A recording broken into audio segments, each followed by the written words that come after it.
technology lazy because we got Jake over there. He's a watchdog. All right, on the construction program, still no news on when paint will be available for the stripers. Old Mountain Road still, they want to start in May. We have our Roosevelt drainage project in advance of our paving project up the grade. So James Dean's going to do that work for us. Courtney Road, we got half of a signed document from the property owner, the last property owner. So we're waiting for the other piece to make sure that he lost a piece of the document. So we're getting it re-signed again. Yes, it is. Yes. So moving forward at least. He lost or reread. That's what I'm saying. We have one for our easement, then there's a easement for his neighbor to cross his property with their driveway that's been there, but it has to be formalized now that we're doing what we're doing. So he lost that one with his neighbor, so we have to get both of them to re-sign again. We've got one person to sign, the guy that needed the access easement, and now we have to go back to the same person who was our last signer to have them re-sign it. So then we can actually move forward with our. Are we mailing these to him to sign, or are we literally? And delivery. Is that an easement that's been in place, the road's already been there? Or is this a new road because we're moving things? It's an existing one, but there never really was an easement for it.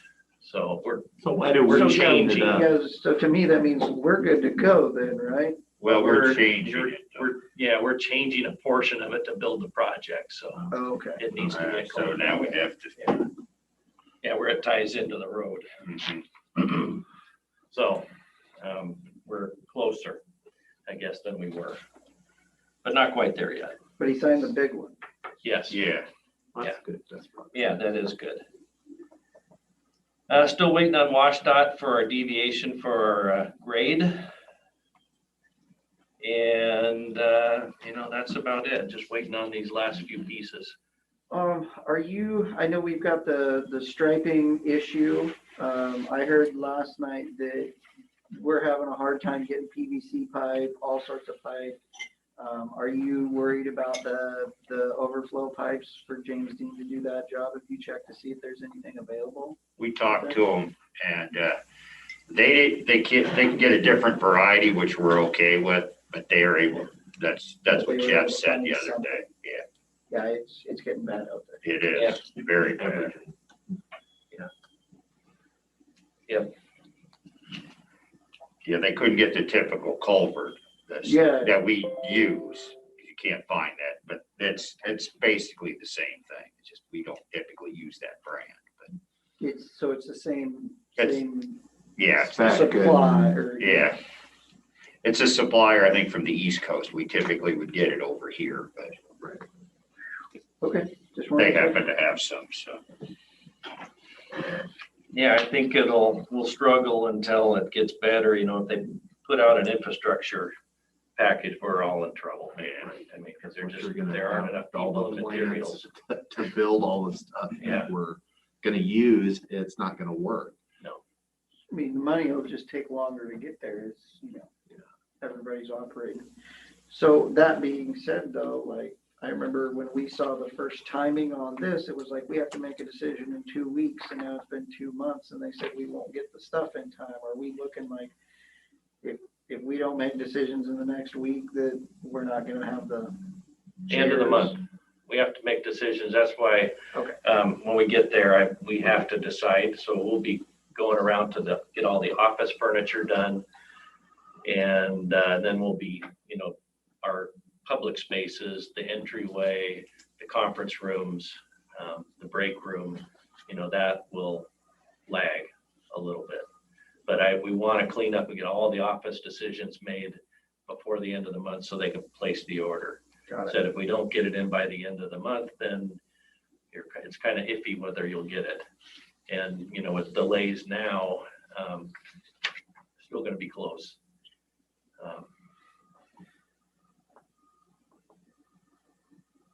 Okay, back to the road stuff. Still waiting on WashDOT for STP pavers, Darland and Roosevelt. So they're reviewing our packages and we still, typically they're about 6 weeks, so we're maybe halfway into it. Grant funded safety projects, those are on ad. We'll see what happens when they open bids and see what kind of challenges they have trying to procure materials as well. Maintenance side, west side crews are crack sealing. They should be done this week. They're also taking down some hazard dead trees in the Trout Lake Park, and then they'll sweep it and get ready because we'll be opening that the 1st of next month. And we are turning the water on. That's our plan. So we'll have the restrooms open. Typically, we don't open those until the holiday weekend, Memorial Day. But this year we have the host and they're going to come the first part of the month. So there's no reason not to open everything up. And then the crack sealer will move to the east side because the east side's sweeping and getting ready to crack seal next week. They're also started on the west lot, expanding that, dropping the tree, and going to start bringing in rock to build that one portion of the parking lot or expand it. And then we open bids tomorrow on our hazardous material abatement from the Gray House. And so we'll get those people in as soon as we can. Once they remove that, then our crews will demo the building and rebuild what's there for parking. So, and then that'll be in a temporary state until we get some breathing room and get some more of our parking back, which will probably be next year when we build all of those other. Although I won the lottery today, I thought, well, I might as well drive through just in case. Somebody had obviously just left. I did, I got a spot. There was two when I pulled in, and they pulled in and I'm looking at the two Mount Adams transport buses that have been in the same spot forever. And the sheriff 911. Yeah, I parked next to the sheriff. Yeah, the dead sheriff vehicle. Yeah, I gotta give Sharon a call. We'll see if we can get those moved somewhere else, either over by our building or somewhere else like the fairgrounds. Let's see, so our building contractor, the brick masons, finished this week. They got the window guys back who are installing the rest of the windows so they can actually finish the metal underneath the windows and around the windows.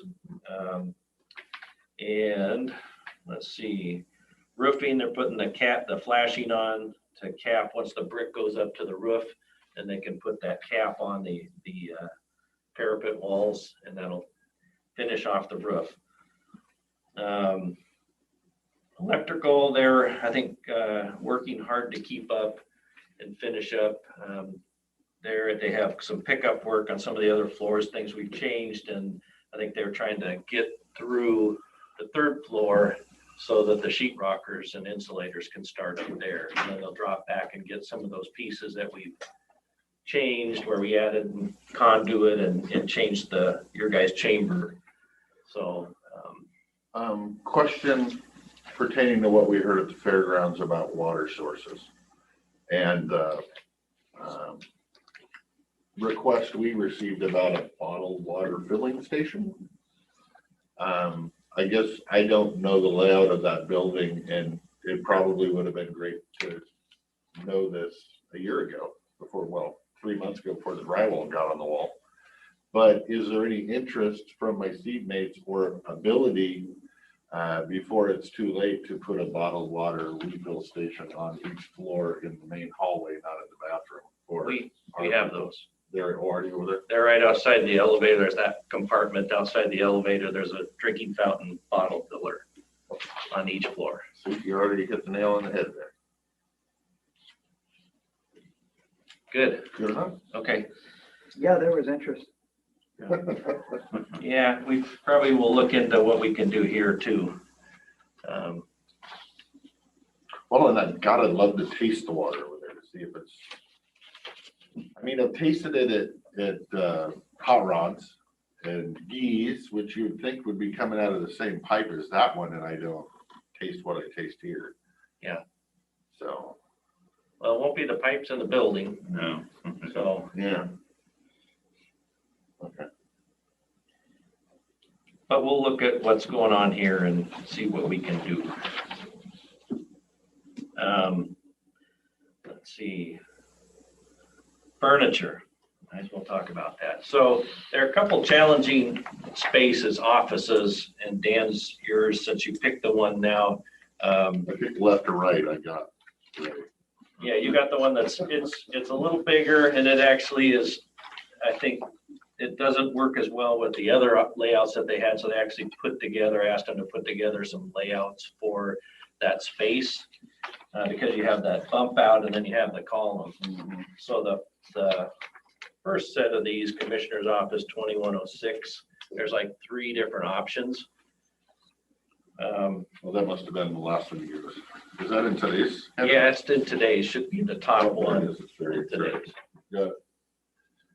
So that's your space, and there's a couple of layouts to kind of work around that column and that bump out. So you might take a look at those, and it'll give you a few more options that are specific for that space, because it's challenging.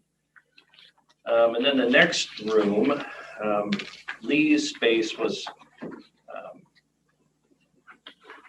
it's just big, and so they put a couple furniture layouts in there for you. I think there's room for other furniture. They weren't quite sure what you needed, and so we can maybe talk about that, because there's room for another table or file cabinets. I'm not sure what you need, but We've got 2 file cabinets that should be able to go in there. yeah. I did some measuring too and estimating, and Okay, and they weren't sure whether you wanted to face the front where Ibby's gonna sit, or the rear toward the commissioners. So yeah, there's a couple layouts that kind of it's nice, thank you. do both. So that's the second package.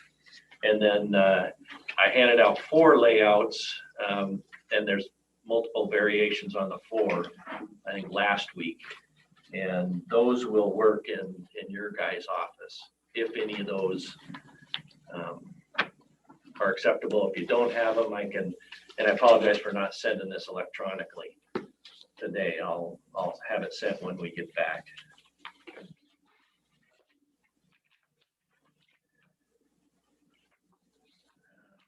Yeah, so hopefully I'll have time to follow up with you. I don't know if you're in on Thursday at all and have time. We're actually not this week for a change. So No. last one is the private office. That's Yeah. the one you're talking about? Yeah, there should be, I think 4. It doesn't say commissioner's office though, like this one. It doesn't, yeah, Okay. yeah.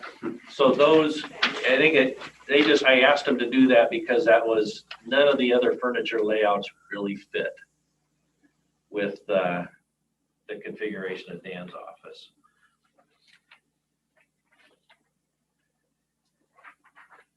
And then the furniture in your guys' space is an upgrade. It's a different quality of furniture. And then you also have the veneer selection. And I think when I came over, most of you guys were gone.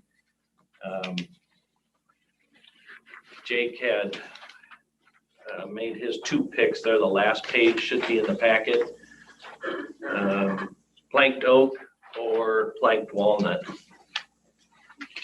are the 2 that he picked, but there's all these choices. So I wanted to give you guys a chance to weigh in on it as well. Sorry, Jeff. I would say definitely not the plank maple, that's just too right. Yeah, no one seems to want the light wood. And then we'll get, they were supposed to send us real copies or examples of this veneer. So I'll have those. I apologize, they just didn't make it to us yet. Okay. So we don't have to make a decision on this now, you're gonna have. Yeah, next week we'll. We'll be getting have the down to samples. we're gonna have to decide next week on it. Yes, yeah. So I don't know if any of the other layouts, office layouts appealed to you, or you had some other ideas or modifications to those. or if you've even had a chance to look at that. I looked at them last week. I mean, there's a couple are fine. I don't really. I want any trouble picking. Okay. One of those choices. I don't need 47 choices. Okay. 4 is fine because it's like hate it, could live with it. I'm okay. All right. So no, don't give me more than 4. Any thoughts on the veneer, at least from this? Yeah, I would lean towards the oak or the walnut as well. The maple's too light for me anyway.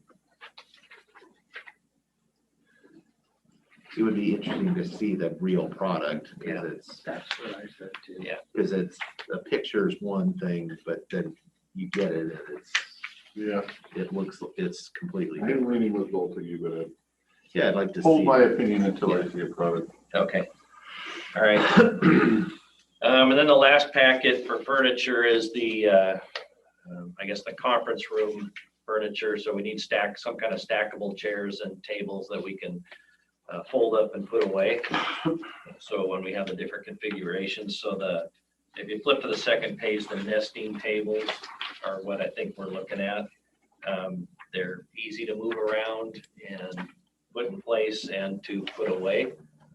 They kind of fold up and nest together in a clump, and then you can use those for a classroom type setting or, some kind of I don't know, other setup or arrangement for meetings or, events.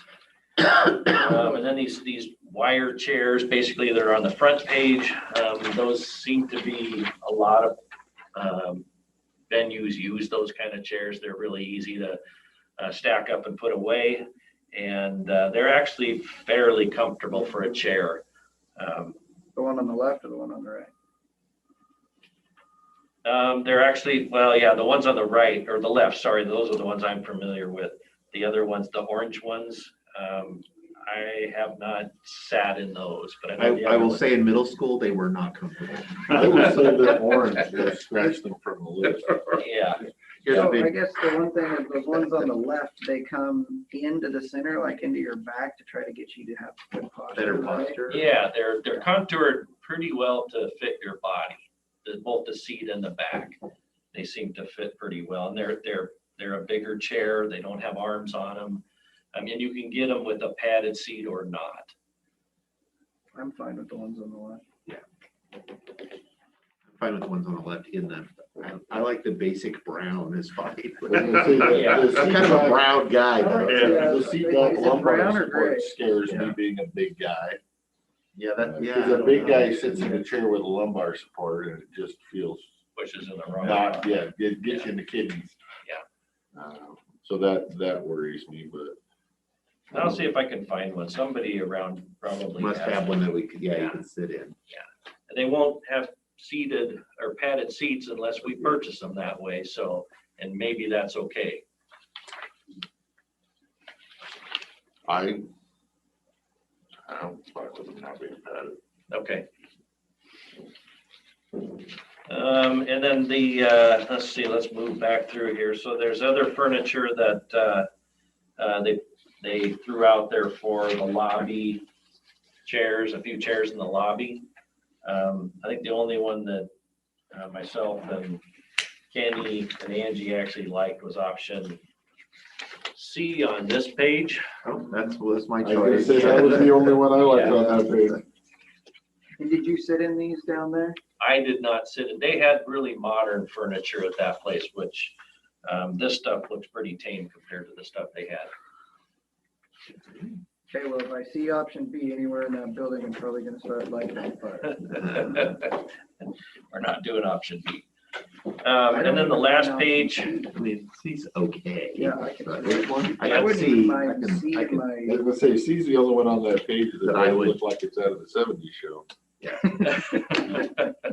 some of this is from the 1950s, it looks like. yeah, and this is a tough one, I think, and I don't know unless they can get us a couple examples, but they had put these out there for chairs in your guys' space. on the last page, or second to the last page, sorry. Why can't we just take these three over? Yeah, these. Well, I mean, for your office chairs, It's So- commissioners Oh. change. yeah.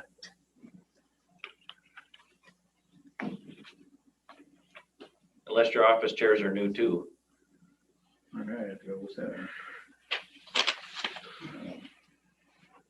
Think about it, let me know. Okay. And this one's, the one I'm in right now is very comfortable. This is Yeah. fine. Yeah, I know, we don't have to buy new stuff. If things work, we'll use them. So when you go around asking people, are you gonna say, is there anything you wanna take with Yes. you? And then you can just Yes, subtract that off. That would be the first thing, Yeah. because everybody's gonna want a new desk, they're gonna want new bookcases, they're gonna want new tables, new chairs, they're gonna want to leave nothing, take nothing. there's a lot of people that actually do. It's amazing that Want their they're old attached to I their was gonna stuff. say, if you give them these choices, they might take their old stuff.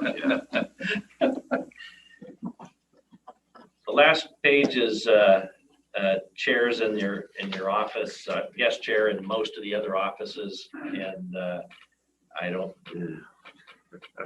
yeah. I think the only one that Chairs in most of the other offices, meaning, are these like, mine has a couple of guest chairs. This is what you're talking about that would fit in like our offices and everybody else's offices as a guest chair, is that correct? Yeah, I don't know that, I was thinking of, so something that's pretty simple, like option D or something like that for the guest chairs in most offices. You guys may want something different Oh, that's goes with the rest of the furniture in your space. that's true. Yeah, so, an option A might be better, or some other selection, or something not even on this page. Again, don't do two. Okay, here it is. See, here's six. So Pick, you're like, talking okay, I option D. hate these all except I could live with this. You're mainly talking. Yeah, there you about- So like the You did it chairs. on and purpose, so people there's waiting only in one the option. office or something. Yeah, or Yeah, you're, Or somebody comes to- into like, my my office, God. or somebody in my office that has a room for a chair in their office. Mhm. Yeah, out of those, I'd go with D two, you get that all. Yeah, I could do D or E, actually. So I had two ones that I Good. E could. is acceptable, it's just wood, Either is fine. I don't it's care. just wood, and as a heavy guy, I know what happens over time when you sit in wooden chairs. True. But these are guests. They're not You're gonna gonna be have as a heavy heavy as us. guess. Well, from time to time. So D for the most part is. Yeah.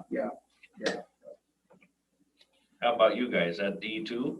Yeah, D's fine. No, I was thinking about two of option C's in mine. I want to go more simplistic. C from not that page, but the other page. All right, I have to look. From the main lobby, third floor. In your office for your guest chairs? That's kind of upscale. Must be leather furniture. And then I'm gonna Leather is downscale leather. everything else in there, because I like simple. Okay. All right. So wait a minute. I have to make sure I'm on the same page as you. You're talking basic guest chairs in your office, and he's talking this lobby chair in his office, am I correct? Seems like, yeah. You'll have to let me think on that one.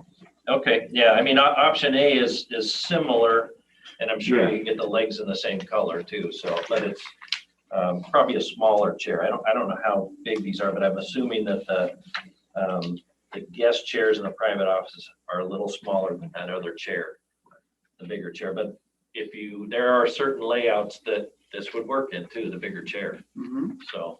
That's what I was looking at from those other layouts. Yep.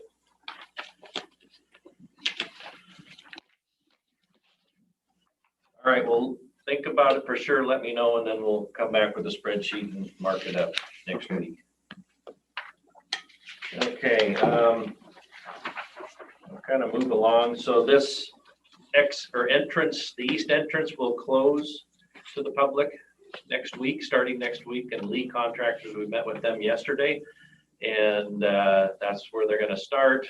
There'll be a lay down area in the front, so we'll lose some parking for them to do their work.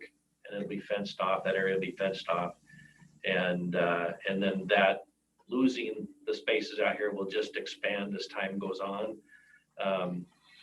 We'll keep the ADA out here as long as we can, and then it'll move back to the back, so it'll bring people in through the basement. Starting, I think, end of June is when our contractor is gonna move in from the building to do the front lot. And that's when Lee moves over to do the ramp. So pretty much all summer, this out front won't be available.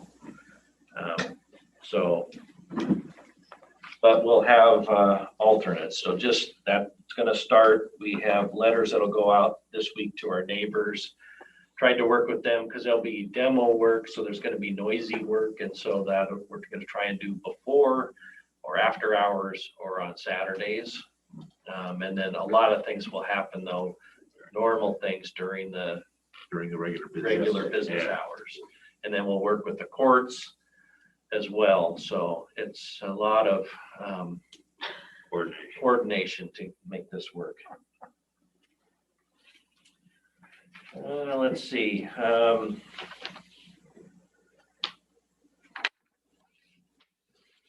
So next week, Public Works was subpoenaed for a bench trial in West District Court, so I'll be attending that event next Tuesday morning, and Jeff will be here. I won't. One of us has to go, so just.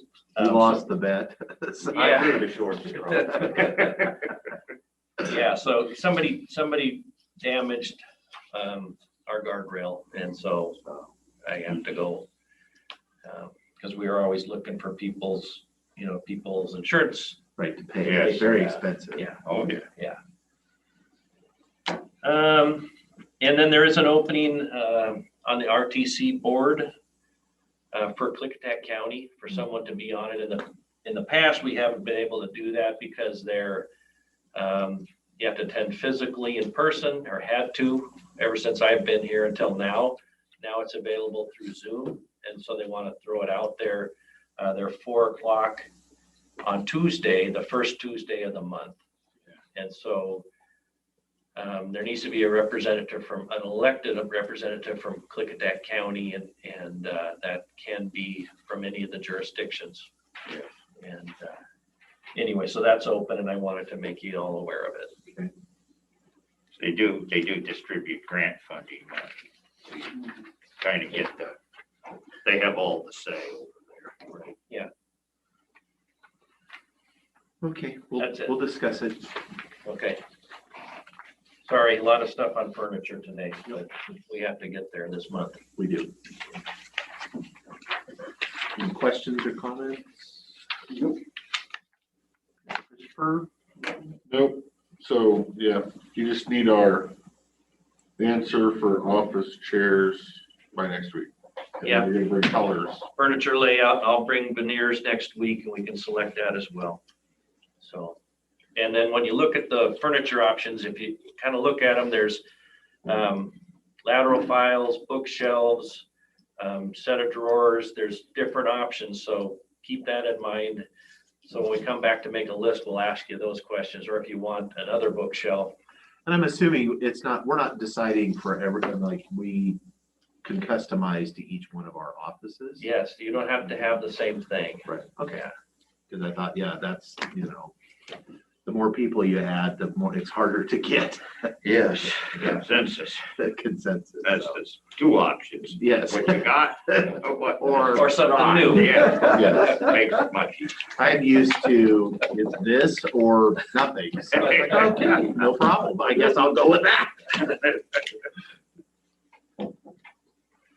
All right, did you want to talk about that? Yeah, I handed out a quick agenda so everybody knows what's going on for the standards update. What we're gonna do is start off, typically with these, you don't want to start out with the most contentious subjects. Baby steps. Babies, build a good foundation and move up. Talk about definitions and general provisions, special restrictions, road naming, addressing, that type of thing, and then we'll roll into the next. How controversial could road naming be? It's pretty much you. Although I Well, recall, Yeah, there was a big old brawl in the West End. yeah, there About could 10 be years some of ago, that. Out in Pucker Huddle, as I remember. Yeah. Is Pucker Huddle named after somebody? Or who came up with that? How did it get? I don't know. That's a good question. Yeah, What the history of that? It's always, that's just Pucker Huddle, it's that area. And that's where the Puckers huddled. That's my point. Where the I would huddles think were somebody puckered would up. know the history of that name. That's be good. You know, we should ask the Historical Society, the West End, I bet they would. we'll ask during the meeting. Yeah, there you There'll be go. Some of What's the those history people of there. it? Oh, that was old Ephraim Pucker. Ephraim Pucker. And he buried, you know, They all huddled on the corner for yeah. one. They walked backhill both ways in the snow. Yeah. Moving on. Moving on, exactly. All right, So, thank you. Thank you. Would you guys mind if I zoomed in and just listened to some of these discussions? you guys can listen, I mean, that's up to you, I guess. Remember, it does come before you guys to make the final decision. This is why I want to be able to listen in. You can listen. Well, that's what I said. I want to listen too, but I don't think either one of us should talk on it. Even if we're asked a question, we shouldn't be responding.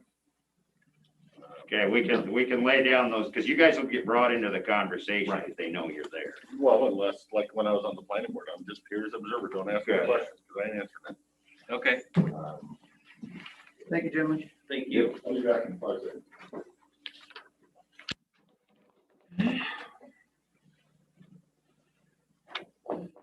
Laura, good morning. Do we still Right, we are Oh, still yes. spraying, yes. For me, That's a fine if tequila. I've got Yes. to this is that meeting, Alcohol or the- it's gonna help me. Two for the sanitizer. table, two for the mouth. That's- Oh, here, I'll wipe that. Probably skunk pheromone. Yeah, probably. Go outside and get. We don't ask too many questions. Thank you. Yes. That's probably would be quite effective if the whole point is to keep people away from each other. And out of the building. Get out of the building. Years ago, I had a skunk that came in the doggy door at my house and with predictable results, but had a commission meeting the next day, and so I didn't get rid of all the smells. Thank goodness we're not doing that. No. Good morning. Good morning. Okay, maybe we start out with natural resources. Treasurer Gallagher's here, and there's an add-on under new business related to the Klickitat mill and the landowner acknowledgement form. The Mid-Columbia Regional Fishery Enhancement Group, in partnership with the tribe, would like to do a design study to come up with some options for Snyder Creek as it flows through the lower 1.1 miles of the mill. In order to apply for a Sand Recovery Funding Board grant, they need the landowners to sign off on an acknowledgement form. Now, the form just says that you know that they're applying for the grant. It doesn't commit the county to even authorizing work on that grant. At this point, it's just saying, you know, they're doing it. In putting that together, we contacted Greg to make sure we characterize the county's ownership status correctly. And it came back, the documentation at hand was unclear.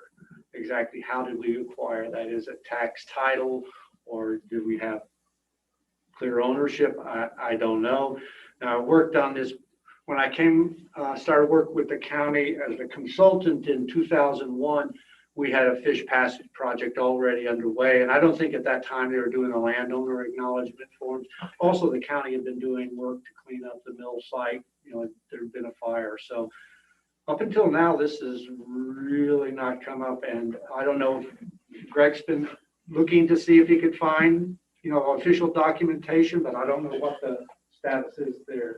So, Come on up. um, I'm curious. well, I'm still searching. Still searching.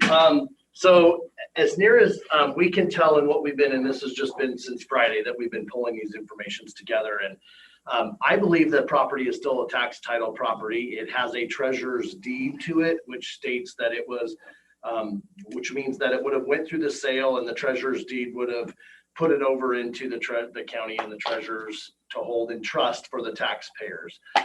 It's my understanding in talking to, of course, I've called Lee and I've called Dave and I've called anybody who would have been around back then. Again, this happened in 2000.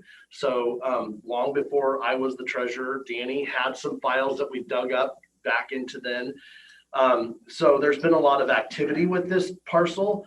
I think in December of 2000, I've been pulling things together. I want to say December of 2000 is when the parcel became tax title.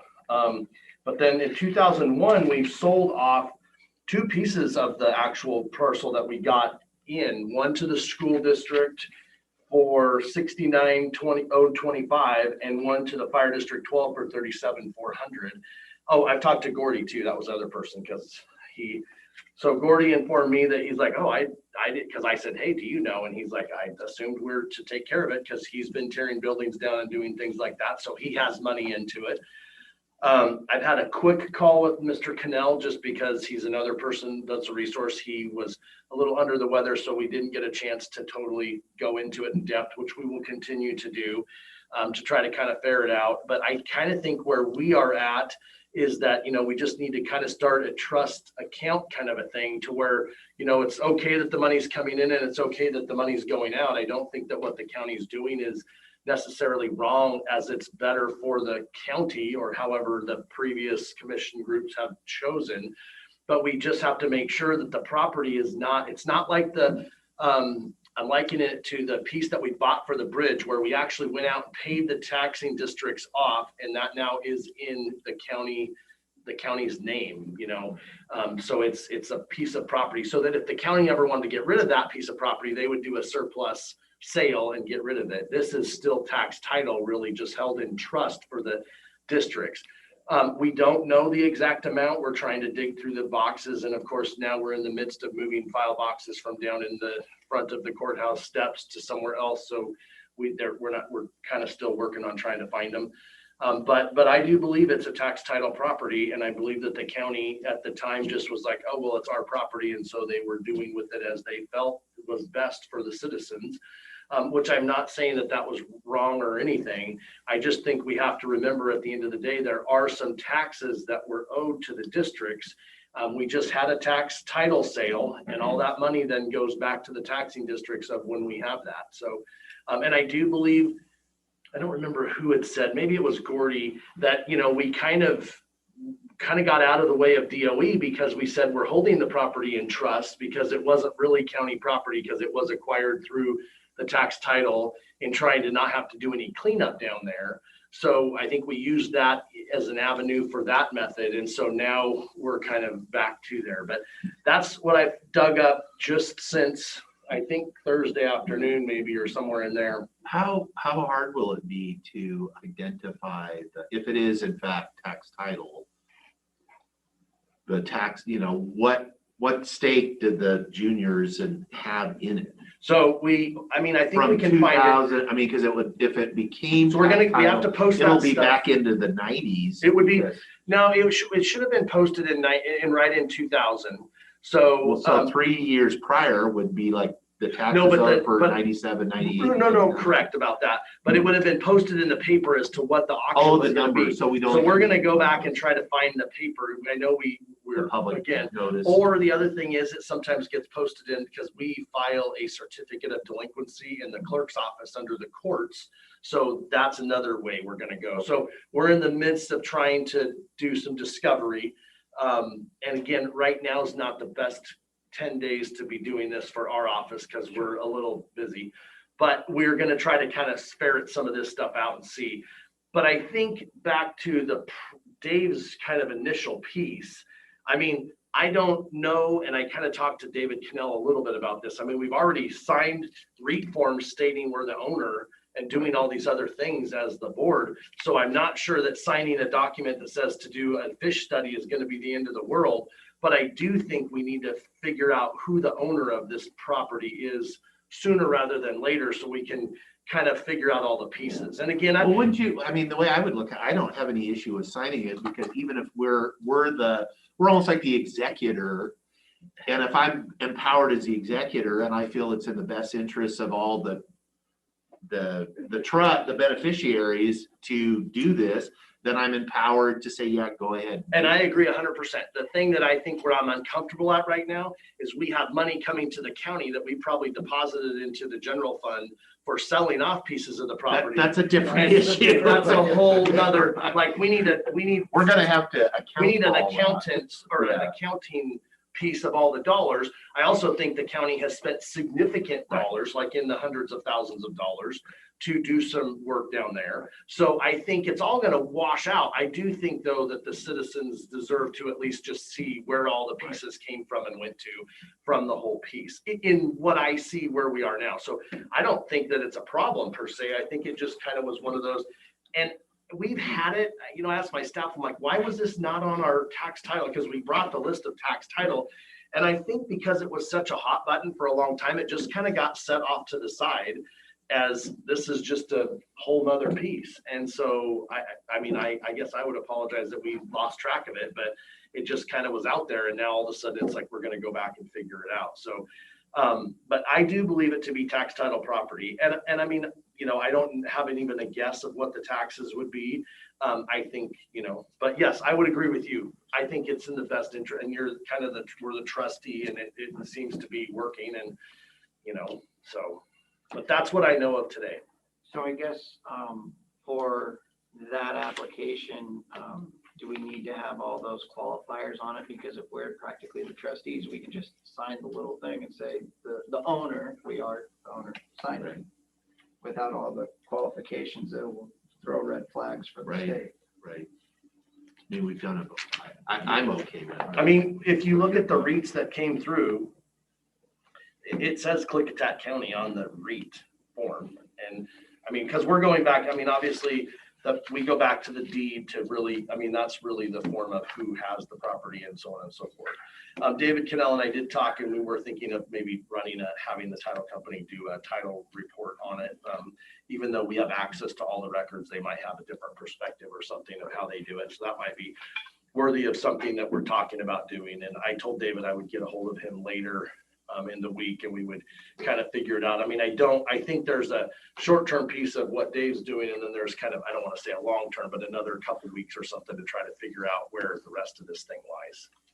And note that we've got an interim deadline of this Friday for them to get a preliminary application in. So they'll need the form for that. And then there's like a 2 months of this proposal getting kicked around with technical committees, et cetera, and getting finalized, so that the deadline for the finals June 28th. So, you know, we'll have a couple of months. If something pops up that causes us to want to withdraw, we could always do that. Yeah. Because I would say, for me, if I'm being fair, the analysis of what I have a different relationship if I'm the trustee to the beneficiaries versus if the county just owns it. So, I mean, it is a mindset, like I may have ideas and the board can have a discussion about what it wants to do with it. But if we're the trustee for the beneficiaries, I'm not saying the analysis is gonna not end up in the same place, but you have to kind of shift in your head. So that could, depending on when we get clarification in the next couple of months, I don't know why it would change, but it could potentially. Right. Because now I'm looking after the interests of the school district and the fire district and And that's a different analysis that I'm looking after the county. And we're gonna see how much money we've spent in all the Exactly. parts. I suspect they owe us more than we owe them, I would agree. I would suspect that as we're- usual. Yes, yes. And so that's kind of the key. And I think really all that in my perspective is that we just need a good listing of the expenses that have been going through and where they've been gone, and when we really haven't. I mean, again, I think because the property had been in the ecology, nobody was Right. dark, so to speak, and it just kind of was there. I think everybody just kind of put it aside and was like, okay, that's a huge mess right there, We'll which deal it with is. it later. And now we'll deal with it. That's why it's later. So, yeah. So that's what we know. And I don't suspect we're gonna find anything other than what we've kind of talked about in different pieces.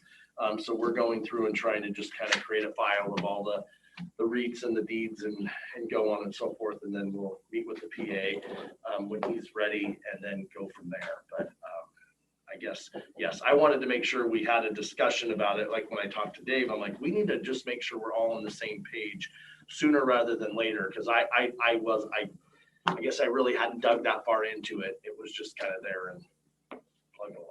Okay, questions? Yes. I'm in favor of spending the money on the title report. We want to put some push on this, and hopefully we're going to get the Public Works to get through the process of getting it off the list.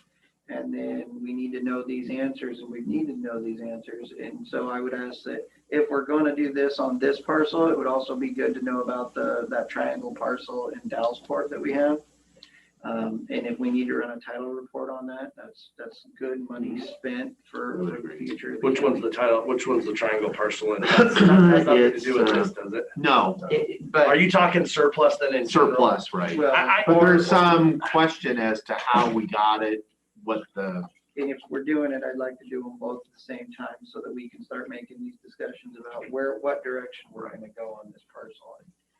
And I guess as the treasurer, I would ask that, from my perspective, I need another 15 days or some change to try to get, because I think, yes, this is important, but bringing in all the dollars is the number one thing for our group. So if we can get the reports ordered and some of that and let them percolate at the title companies, then we can come back at a point in May. Because I don't know, I mean, even to try to get a hold of David and everything, it's just the next 10 days are just going to be a little busy. Well, if you ask the title report now, you might have it in 2 months. So Well, yeah, we work Maybe with you the got title some companies special, regularly, and so we you know, we have a, yeah.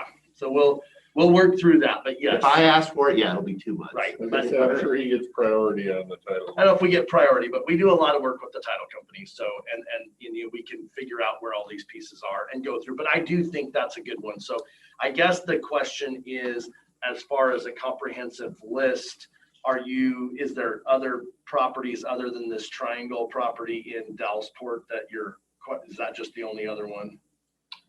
No, but Why don't we do this? Why don't we get this? I'll find the parcel for the triangle property, and then I'll come and we'll have a discussion about the rest of this, and we'll kind of figure out a good way to move so that we're doing it deliberately and intentionally, so that we're not just I think kind of we like, have, because I think we have a kind of policy decision to make about, we have a bunch of properties that we we've talked about acquired that. over and that we need to surplus them and get rid of them. Right. So we need to go parcel by parcel and make the determination. And part of that is understanding what we can do and not, again, if you'd asked me last week, oh yeah, Klickitat, no, that the county owns that outright. Me too. We can do whatever we want with it. Let's Yes. surplus it. Or if there's, whatever, and it's like a surprise. So our assumptions about other things, we don't actually know that either. So I'd like to say that this is our only remaining tax title parcel, because we got rid of the other one, so we only have this one potentially that's remaining. So our list That we know of. short. That we know of. That we know of, correct, yes. So how does that work? If they owe us more than we owe them because we spent 20 years working on it, then does it just roll into us, or how does that work? I don't know. I think that's a question we're gonna have to kind of ferret out and figure out. I mean, it's not just, I don't think anything just rolls in. I think there's gonna have to be a process of something transitioning from one to the other and going through the process. So I'm gonna call other treasurers and see if anybody's had that happen before and figure out kind of how some of those, I don't know. That's a good question. I would think that if we got to the end and the county had invested $200,000 in this property and the outstanding taxes were 25, then, you know, it would make sense that when you netted it out, that it would be able to go through there and everything would move forward. Or we would do, I don't know, or we would acquire it and then we could surplus it. And if we did whatever, I think there's multiple scenarios, and I think we're going to have to work with the PA's office on exactly how, but it doesn't just roll to the county by default. I mean, it's going to have to get there by intent and process. Yeah, okay, you're gonna be able to track down those dollars when they bought those parcels and whether it was part of, you know, their tax title. I mean, did we actually get the dollars from it when we sold those? That's a question I'm going to try to track down, but I mean, I have the real estate contracts right in here. They're recorded with the auditors. Or was that their interest and they released it? And that could be too, we don't know. Yeah, and that's a whole thing. And like you said, that's exactly right. We're dealing with districts and I think we're gonna have to kind of peel. This is gonna be a peel back the onion situation, and it's gonna, every layer is gonna be a little interesting in and of itself. But I think it'll be good, and I think it will be also good just to have a good accounting of what has happened from 2000 to current. And the other one is just to find out, I also have no idea how much the taxes are that were on the parcel. I don't know the answer to that. So we'll be able to go back and figure that out.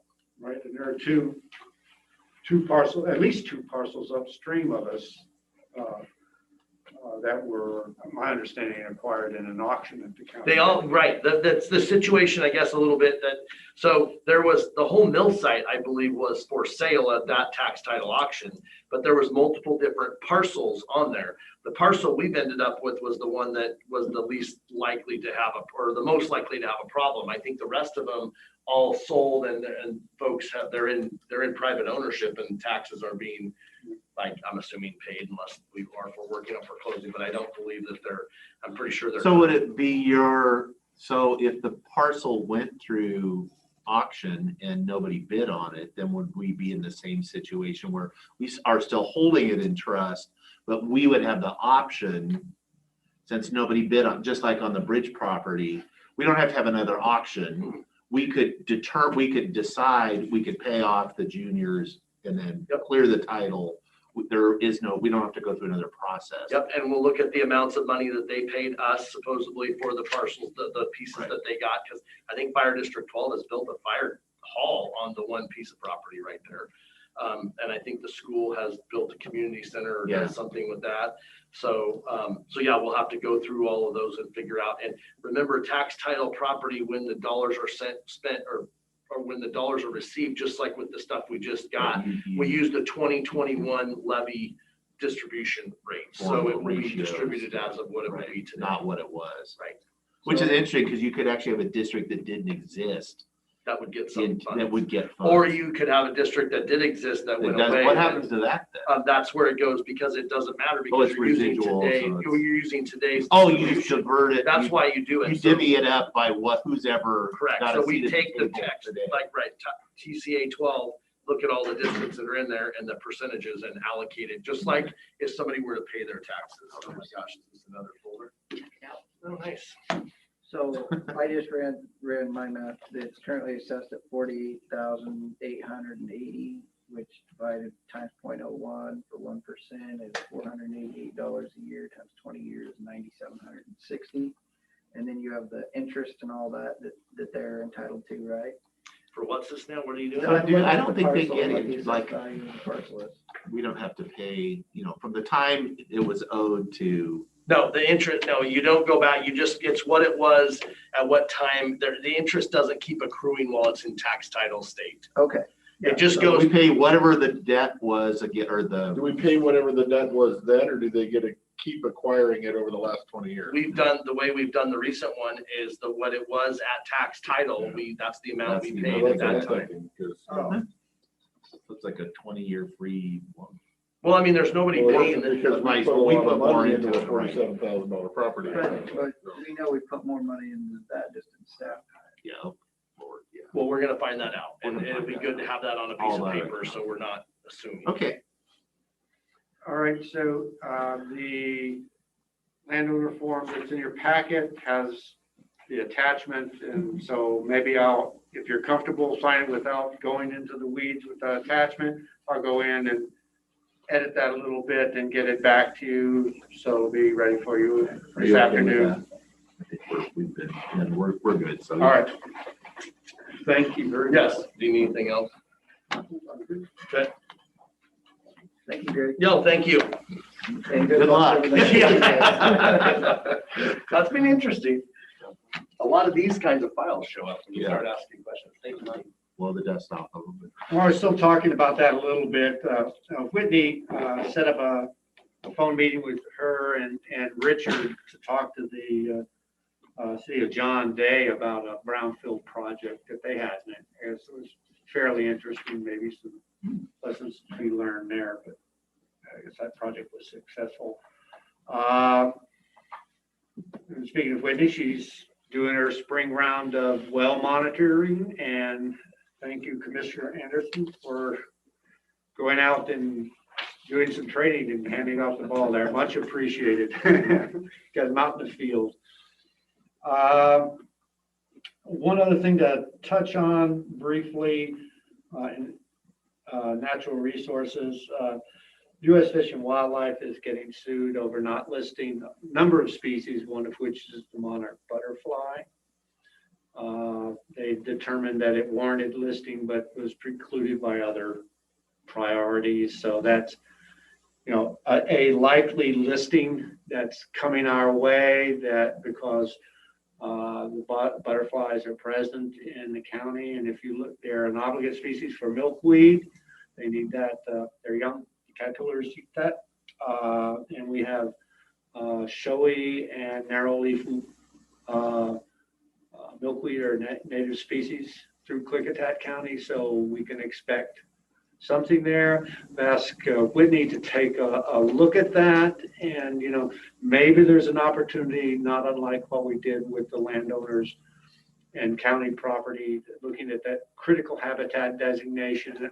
Is there some conservation program we can do that would make it such that designating, you know, significant areas of the county as critical habitat might not be where it is. But anyway, pretty early in that, but that's coming. I don't know how that suit's going to come out, if they're just going to settle. So we're going to be talking butterflies in the future. Anything else on natural resources before I move on to economic development? Tourism, the application deadline for tourism promotion grants is the end of this month. We have done some outreach to try to get to others like rodeo boards in Bickleton and Glenwood. We did get contacted by We Rock Events. They are not a nonprofit, and you need to be a nonprofit. I guess they've worked in the past with the chamber, suggested that. I understand it might have been a little bit of a challenging thing last year, and that may have been, I don't know the details. There was, you know, if they were promoting an event last year in the face of the coronavirus closures, that might have been why that didn't That would work out. probably be pretty challenging. You said rodeos. What about that rodeo Bible camp? Would they qualify if they're a nonprofit? Yes. Yep. Has there been any outreach to them, or should I make some outreach to them? I have not. Have you contacted them? I've never heard of them, so I didn't. Yeah, I'm not familiar with I them. will contact him and then probably send them to, do you want them sent to him or do you? You can send them to me and I'll forward it to him if he's in. Could What we is use, been busy, so. could we use Seek for some of these? Like there's the big mud thing up in Glenwood, but it's not a nonprofit. Could we use Seek to spend? Potentially, or Some again, of that the money. chambers of commerce would be a good place because they're pretty heavily engaged in tourism. So they'll do some of these smaller events. You know, when you look at their proposals for what they're doing, they'll be promoting various events in there. So there are others that are getting captured in that. So, okay, that's sort of the umbrella there. But yeah, and again, the deadline's the 30th. So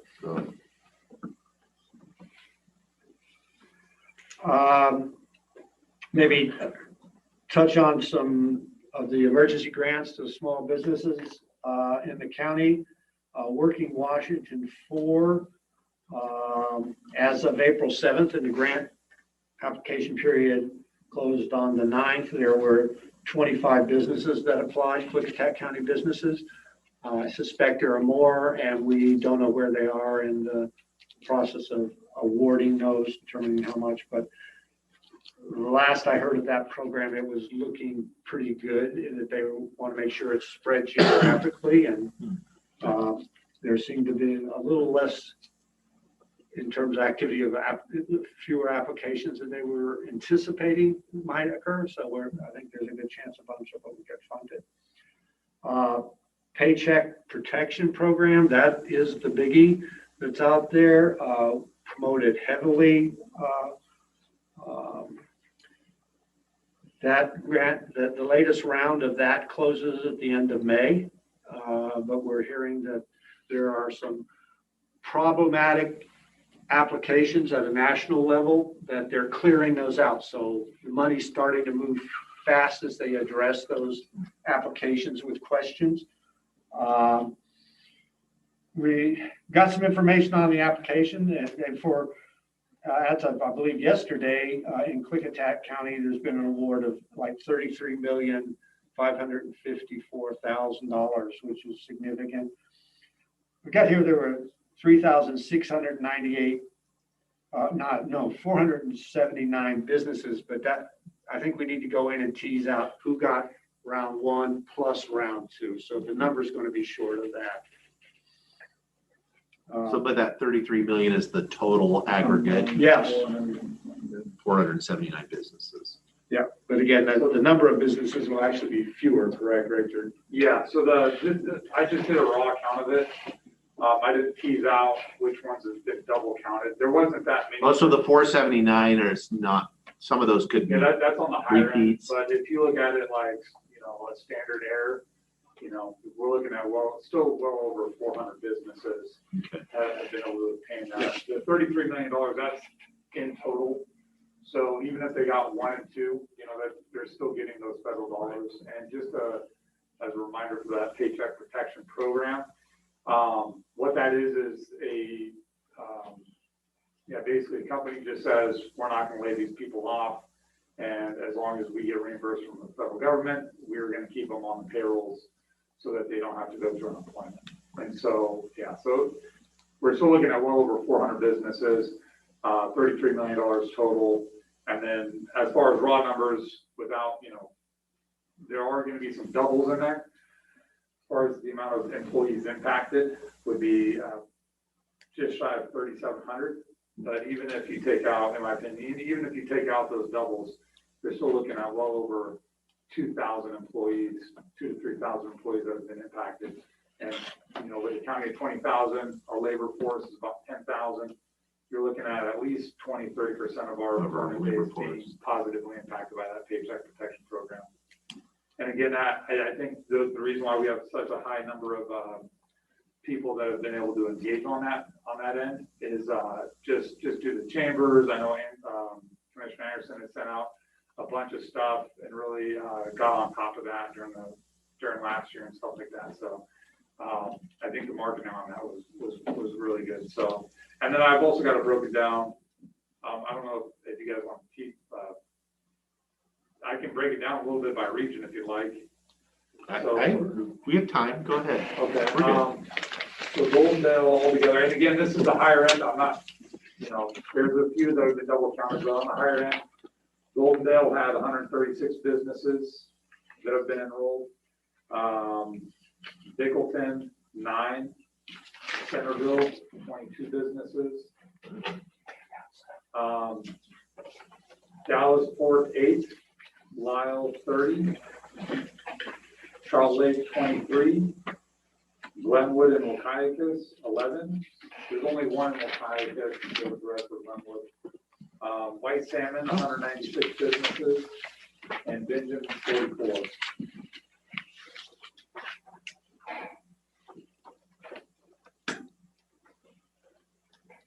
Great. Trying to figure out what the one in Waukegan is. Is Woodruff Mill, there used to be, There you go. Woodruff Mill would be Yeah. who I would guess, There's a, up on the top. I can check. Or- we can or- check. No, I don't, no, not that I'm aware of, but I no, don't I get up there think it without. was the guy that applied for our local stuff and he's part of a burial thing. The- Oh, yeah, businesses there's, and landfills. what's the name of that? Yeah, Natural burial. natural burial. So was, in situ incorporated into Bingen or White Salmon for the money? So in situ I did not see in situ on that. They're a large business because of that link to Boeing, I believe. Yeah, I did not see them on there. I know that their supply chain averaged about $200,000 to $300,000 Piece. for each program. So out of both of them, they probably got about 500,000 approximately a piece. There's one here in Golden Dale. I won't say who it is, but they got about 2.5 million. That was the largest one that I saw. I would say that the vast, like if you think about it as like a bell curve, like the distribution of it, I'd say the vast majority of these, like the overwhelming majority of these were small sole proprietorships with 1 to 2 employees.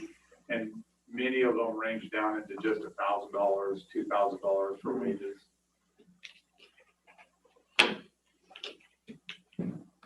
My name's not on that list. Kind of wish it was, but.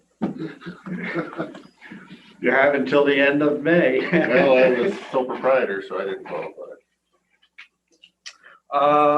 And then there's another program coming soon, Restaurant Revitalization Fund. It's under the new American Rescue Plan legislation, so they got 28.6 billion there. Businesses will not be required to pay the money back if they spend it on allowable expenditures through March 11, 2023. So that's going to be helpful. Is this restaurant fund also including bars? Yes. And I believe it includes wineries as well, as long as a certain percentage, not just, 30% or more of the business is face-to-face sales there. And when this gets ready to get, when do they have a date for the launch on this? It's just assumed that there was a website that they stood up this past weekend. So, and I've not had a chance to dig in. I'm not seeing a date there. I did see that they're going to run a trial period, pilot application periods. It'll be for a couple of weeks, so we're probably a month off anyway. Okay, and is that list that we put in for Working Washington 3 of all the restaurants and bars and wineries? Yeah, I got in touch with them. Email to all those people? Yeah.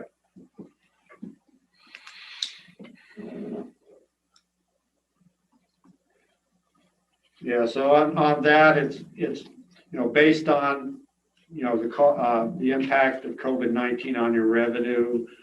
Maximum award to any one business is 10 million for any one location. It's 5 million.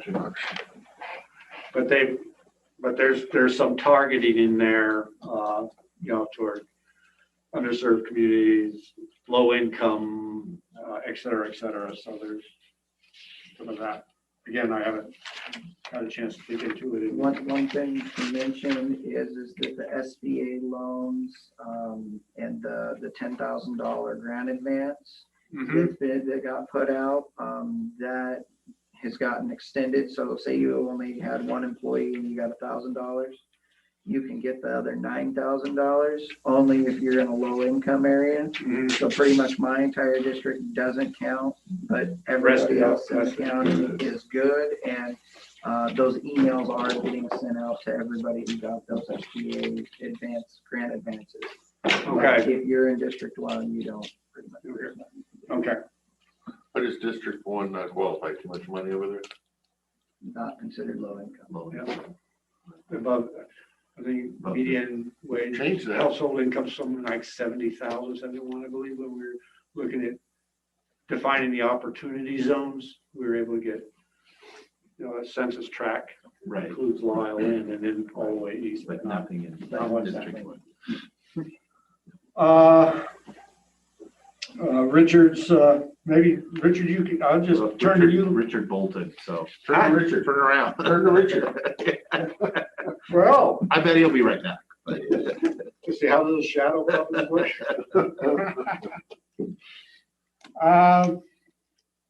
So, he's, in terms of business retention and expansion, he's managed to secure some incumbent worker training dollars to train, I think it's 55 employees for one of our aerospace companies. So that's coming up, and then he's working with one of the companies to see if we can secure some funding for incumbent worker training there as well. He's working with the Workforce Board, Southwest Washington Workforce Board. There you are, you're back to say that.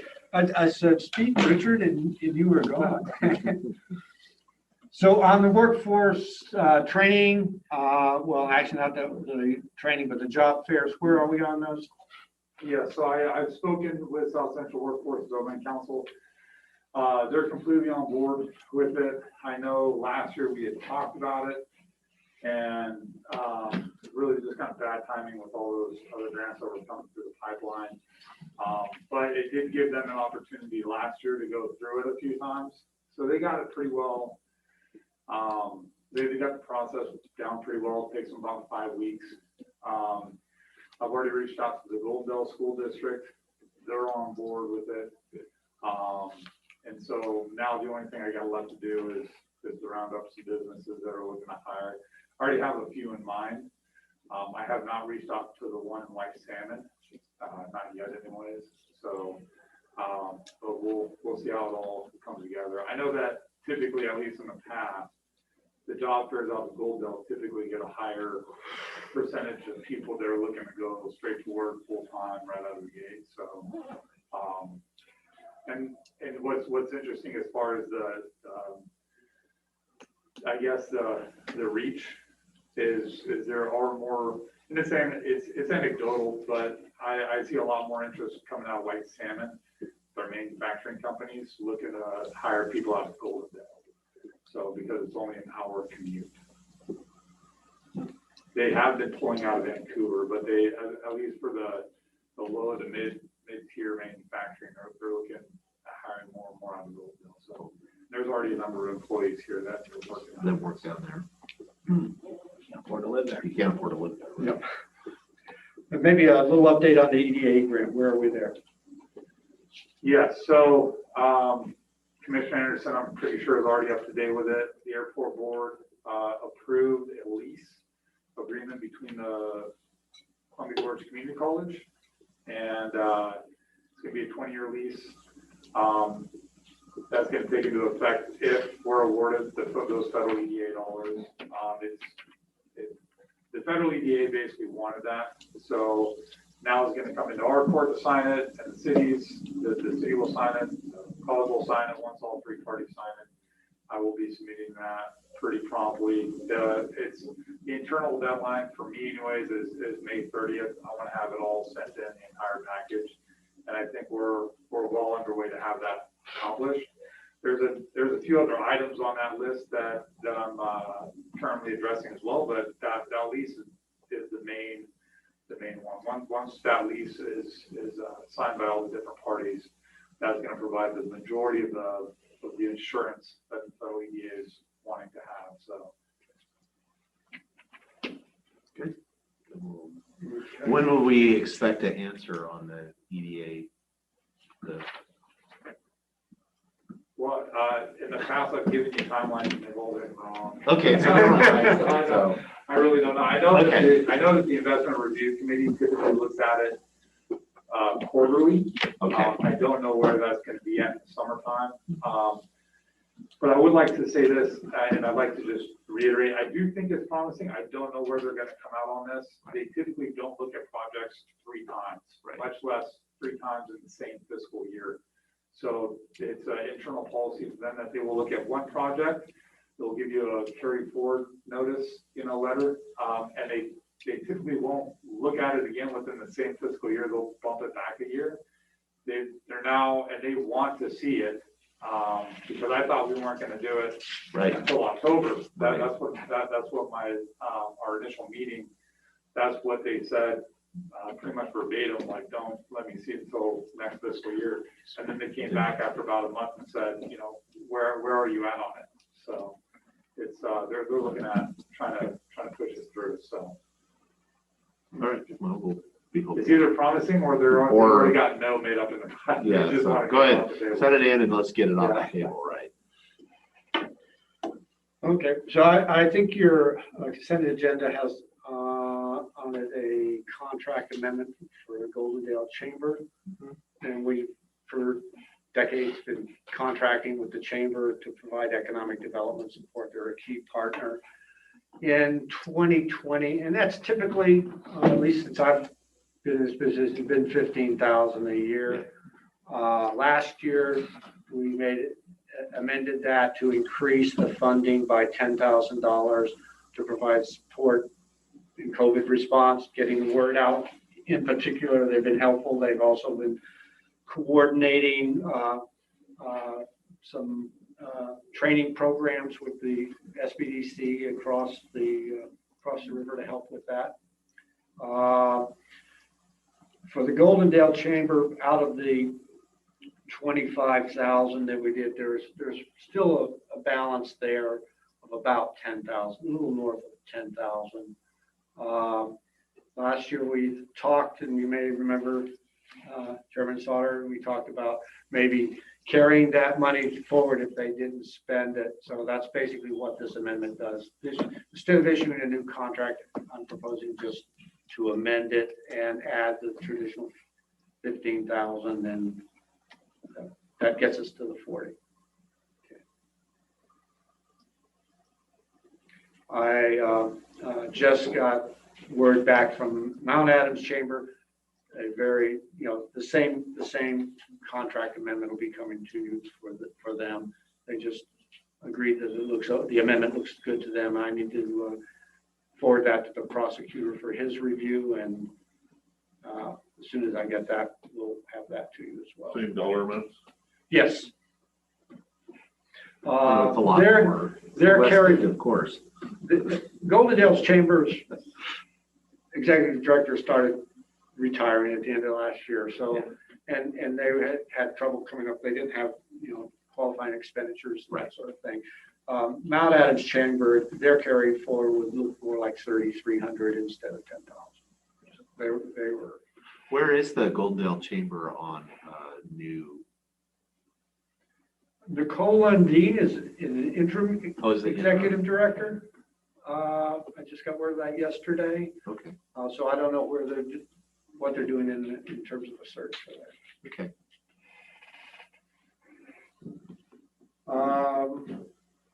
The SBDC, Small Business Development Center, the position advertisement closed yesterday. So, so their hiring processes, they'll be screening applicants, and then at some point there will be an opportunity for the counties to participate in that selection process, but we're waiting on that. I'm not sure how long they have. Back up, sorry, just a smidge. Sure. You said Nicole was what now? An interim executive director For the chamber. for the Chamber of Commerce. Interesting. Because I have it as Diana Adams. She's the president. Well, okay. That's the last I heard she was both. Oh, So they okay. might have announced Nicole as being the recently. I got an email from her, Nicole, I'd say last that's night about probably 5 o'clock. Because she was both, and then that's probably what happened. Sorry, just clarification. No problem. And the Bill Ann's inventory is moving forward, and we hope to have that presented at the EDA board meeting in the next month. Yeah. Good. And Richard, you're going to be off. The Marines are going to claim Richard for June.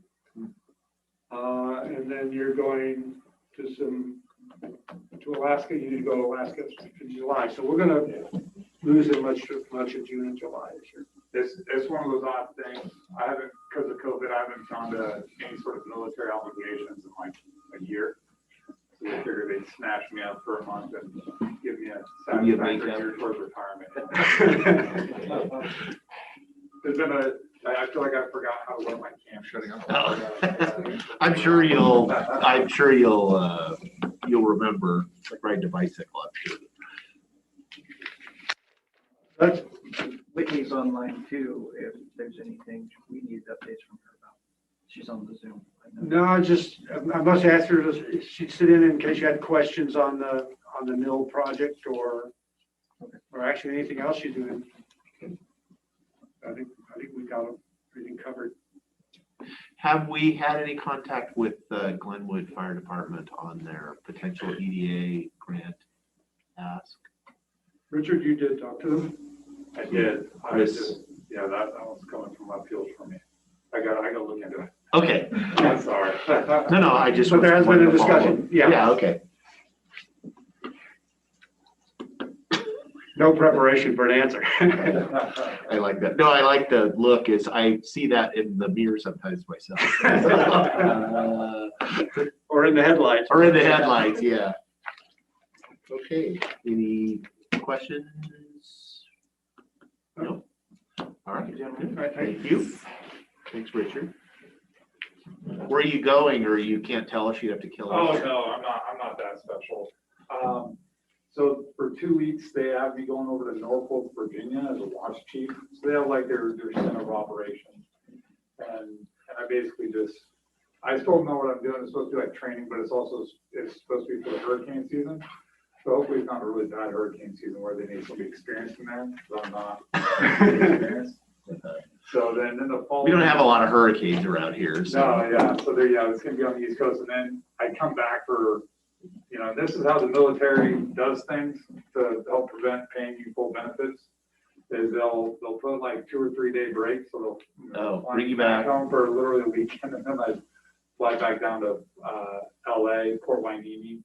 And that's where they're gonna be practicing a lot of they're engineers, so they're practicing building bridges and stuff like that, so. What is your MOS? What are you doing there?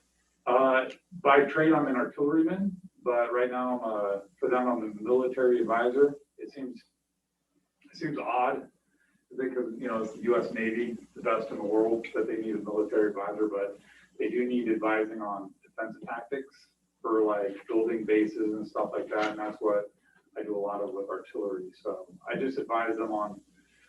Where you would land the shells if you were shooting the shells. Yeah, so more like that. So don't put it there. Okay, good. Thank you, sir. And thank you for your service. Did you guys see, Kenneth McCune changed his name to He Who Watches? Well, did you see Ruby's? Yeah, I saw that. Yeah. Except for, I did like the He Who Watches. Yeah, he who watches, that's good. since he's never spoke up once, maybe his mic doesn't work. I don't think he has. We're gonna have to call on it during citizen comment when Yeah. it's time to put him He on who the spot watches, to yeah, talk about the He weather Who or Watches something. speak now. yes. Okay, anything else anybody wants to bring up before we break for lunch? We didn't get a blue card today, did we? It's like right there. Oh, it's on my laptop. Oh, is the other one last week's? Last week's as well. Oh, I was gonna say, No, I- Blue second. And they were just talking about Southwest Washington workforce. There's a new contract update with some state mumbo jumbo, small changes that's going through prosecutor and will be before us shortly, but thought I'd throw that in. Isn't that for, between the hospital and the 3 school districts? Is that the one coming through Swatch, or are you talking something different? So there, it's Okay. the whole, not the one that's on the consent. no, it's the whole, I guess I would say their whole mission statement, whatever, it's watch, some of the legal definitions are wrong and it's just changing basic wording. Okay. All right, well, if there's any other burning stuff, I guess we will recess for lunch. We will be back at 1 o'clock. Bye, folks. Bye, he who watches.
You're muted. Yep. Oh.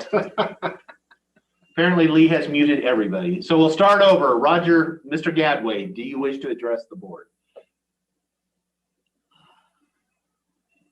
Just a minute. We're still not hearing you.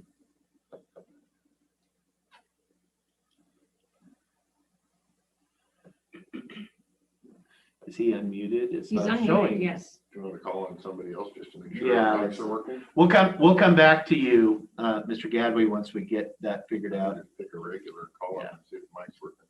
Okay. Is there anybody else that wishes to make citizen comment? Please unmute yourself.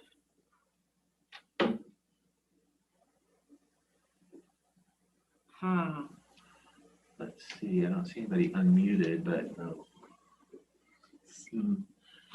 Yes, can someone please make comments so we can see if our system is working? Unmute yourself at *6 if you're on a phone. Go to somebody. Can you hear me? Yes, we can hear you. Okay, Okay. our end is working. Thank you, Lynn. All right. No, I was just asked to unmute to see if we were, if we Yes, could thank troubleshoot. you. Thank You're you. welcome. I Good see the job. Video of Mr. Gadway now. Okay, Gradway is muted. muted. I have a comment. Oh, yes, go ahead. So Phil Dimmick, 55 Tucker Hill Road. I caught your interview this morning on KLCK, and it looked like there was 3 topics. One being the fees, that you guys were still addressing the fees. And I went through and I looked at the zoning ordinances under Chapter 5, 1.6. And it says that projects estimated to exceed $1 million in value, those are Class B projects. It says that the applicant will be billed for the county's actual costs, including staff costs and fees and consultants and et cetera. So I was just wondering why why the citizens who wanted to appeal these cases, why they were charged a $4,000 fee when it states that in our zoning ordinances that the applicant will be billed for those. And then the second topic was the Citizens Advisory Committee. Commissioner Slaughter, you said that there was no immediate plans to develop one. In the EOZ in section or chapter 2.7, it says the applicant shall form a technical advisory committee before the project construction after all the permit appeals are closed. And for the Lynn Hill project, I was just wondering how a citizen would go about being on that committee, and if there is indeed a committee that is set up for the Lynn Hill project. And the third topic was public hearings, and I wanted to point out that there's a lot of things that we're seeing that are overlooked with these secret litigations. And as our super responsible official, as they move these things to non-significant, it seems like, they're being pushed through, and that would mean, that would be more people appealing these processes. For instance, on page 212 of the draft EIS for Lynn Hill project, I had inquired from the planning department about the emergency management plan, and I was directed to go look at it. And when I did look at it on page 212, it says it's the Empire Solar project, and none of the wording was changed for what to do in emergency response on that document. And so I just feel as though, if these projects are being overlooked for things like that, like things that are just copied and pasted from another project, we can see, foresee more of these hearings becoming more of an issue. And I just wanted to bring that to your attention. Thank you, Ms. Demi. Okay, we are in citizen comment. Let's go to Roger Gadway, who has been patiently trying to speak to us. Can we hear you now? Doesn't look like it. Never seen his mouth move though.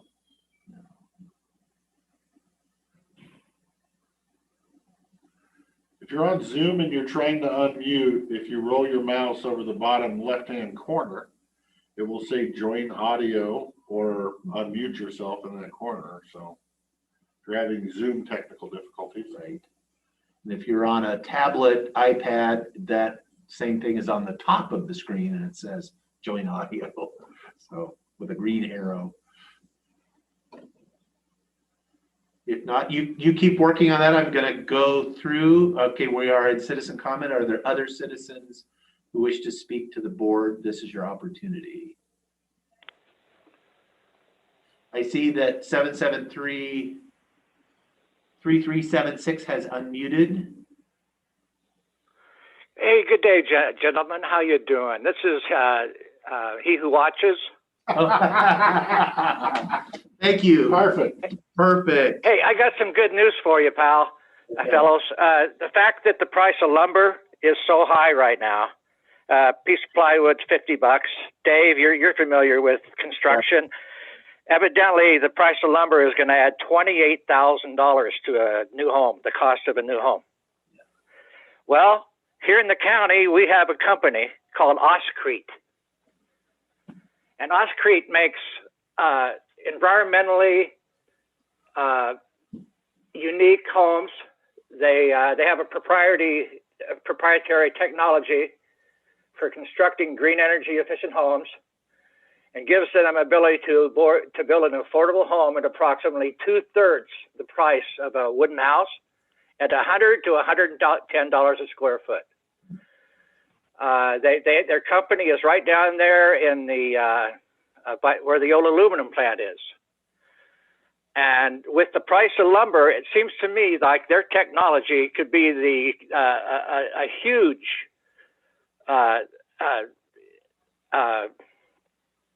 alternative to using wood in construction.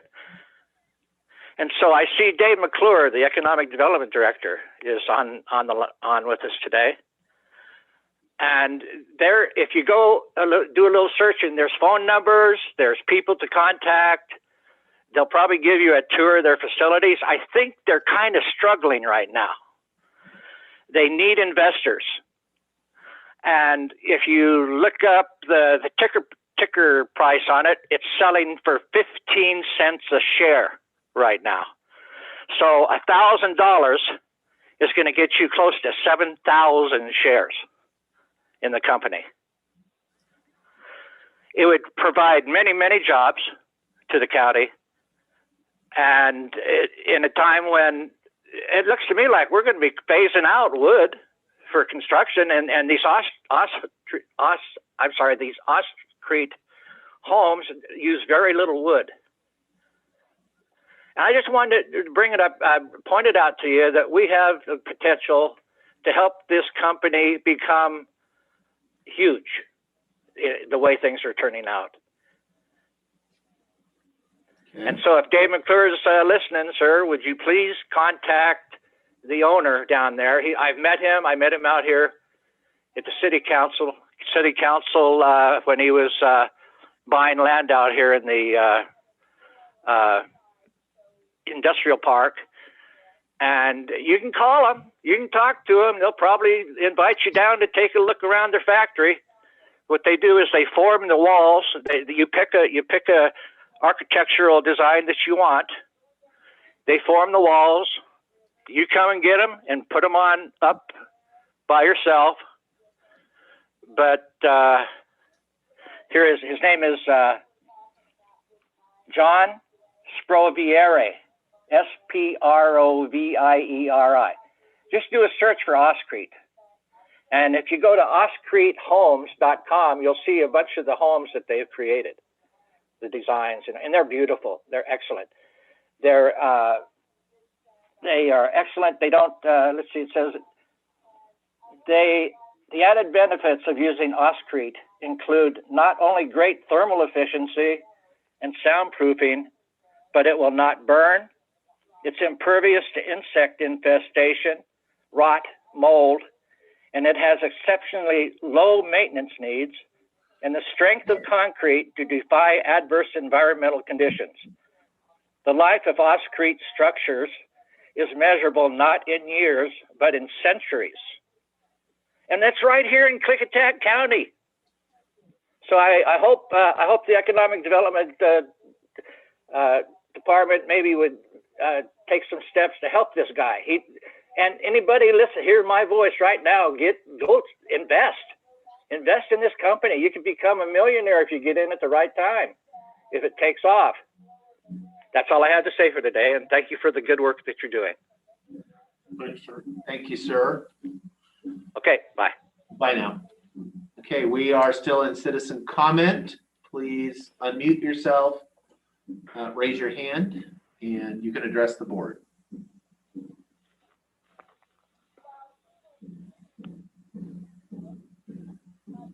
Anybody?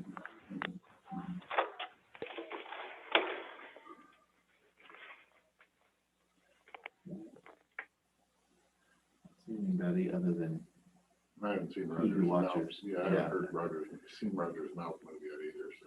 Yes, I will comment, I bought half a unit of plywood yesterday, and it was a half a month's salary, so.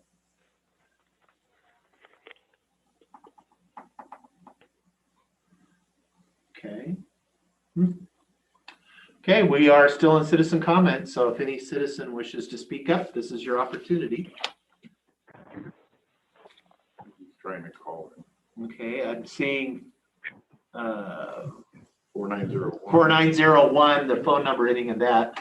Looks like you're trying to say something, is that? Yes, Yes, go ahead. good afternoon, Commissioners. This is Sherry Bosque at 120 Houston Street, Houston, Washington. And I've been wondering how citizens can get involved with our county and have not just the moratorium, this isn't what I'm speaking about, just to make that clear, but on other processes, such as other ordinances or processes such as the conditional use permit and codes and things like that. How do we as citizens ask our county to update, to firm up, perhaps procedures of how we handle certain processes? Is there a way citizens can go about that? Do we do petitions? Do we just ask? How do you go about that as a citizen to ask for process changes? Not so much changes, but, just looking to shore up exactly how these processes operate from A to Z. Is there a way citizens can go about putting a proposal in or asking our county to consider such an idea? Or have you ever had citizens ask to propose ideas like this? Good question. That is a good question, Sherry. We generally, we have public involvement when we are doing, code update, basically changing rules, but I'm not really, I can't think of an example of when we've had a discussion about how processes, how we do processes. Many of the processes, the procedures are actually set out in state law, in statute. And so we don't have any control, as far as like the public processes that mandate, a public hearing and within so many days, and then the comment period. A lot of that is prescriptive. It's in the law that governs that. But there is, I suspect there are some aspects of processes that we have some local discretion over, and I'm not really sure. That's a really good question. As far as if a citizen wanted to have a discussion about how those processes work and what could be changed, how they would go about doing that. That's exactly what I would like to know, because although I believe, yes, there needs to be processes, but at the end of the day, I would hope that the county processes work for the citizens. And with, standards and procedures written out in black and white, then our county employees would have a manual which they could follow. And that way, we can have more accountability to how the processes work.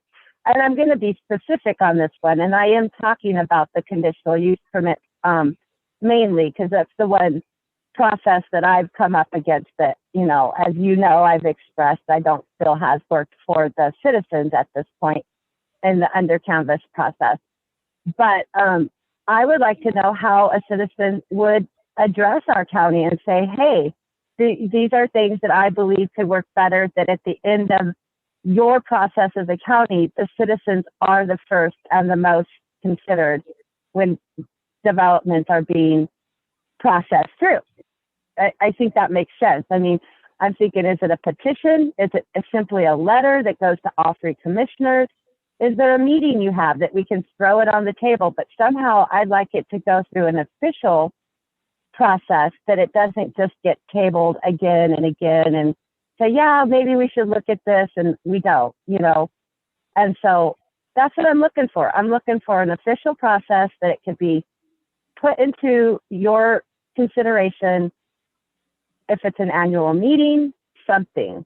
So I know that we're not supposed to be asking questions at this time, but this is something that I believe is near and dear to a lot of people in this county. And I think if a lot of people understood how the process of a conditional use permit could get developments pushed through in their backyard and not their best interest, I think a lot of citizens would be, you know, interested in nailing down the process. So I don't know if you need to get back to me, but this is something that I would like to be involved with as a citizen, and helping make sure that the processes really work for the citizens and not the corporate developments that want to come into our county.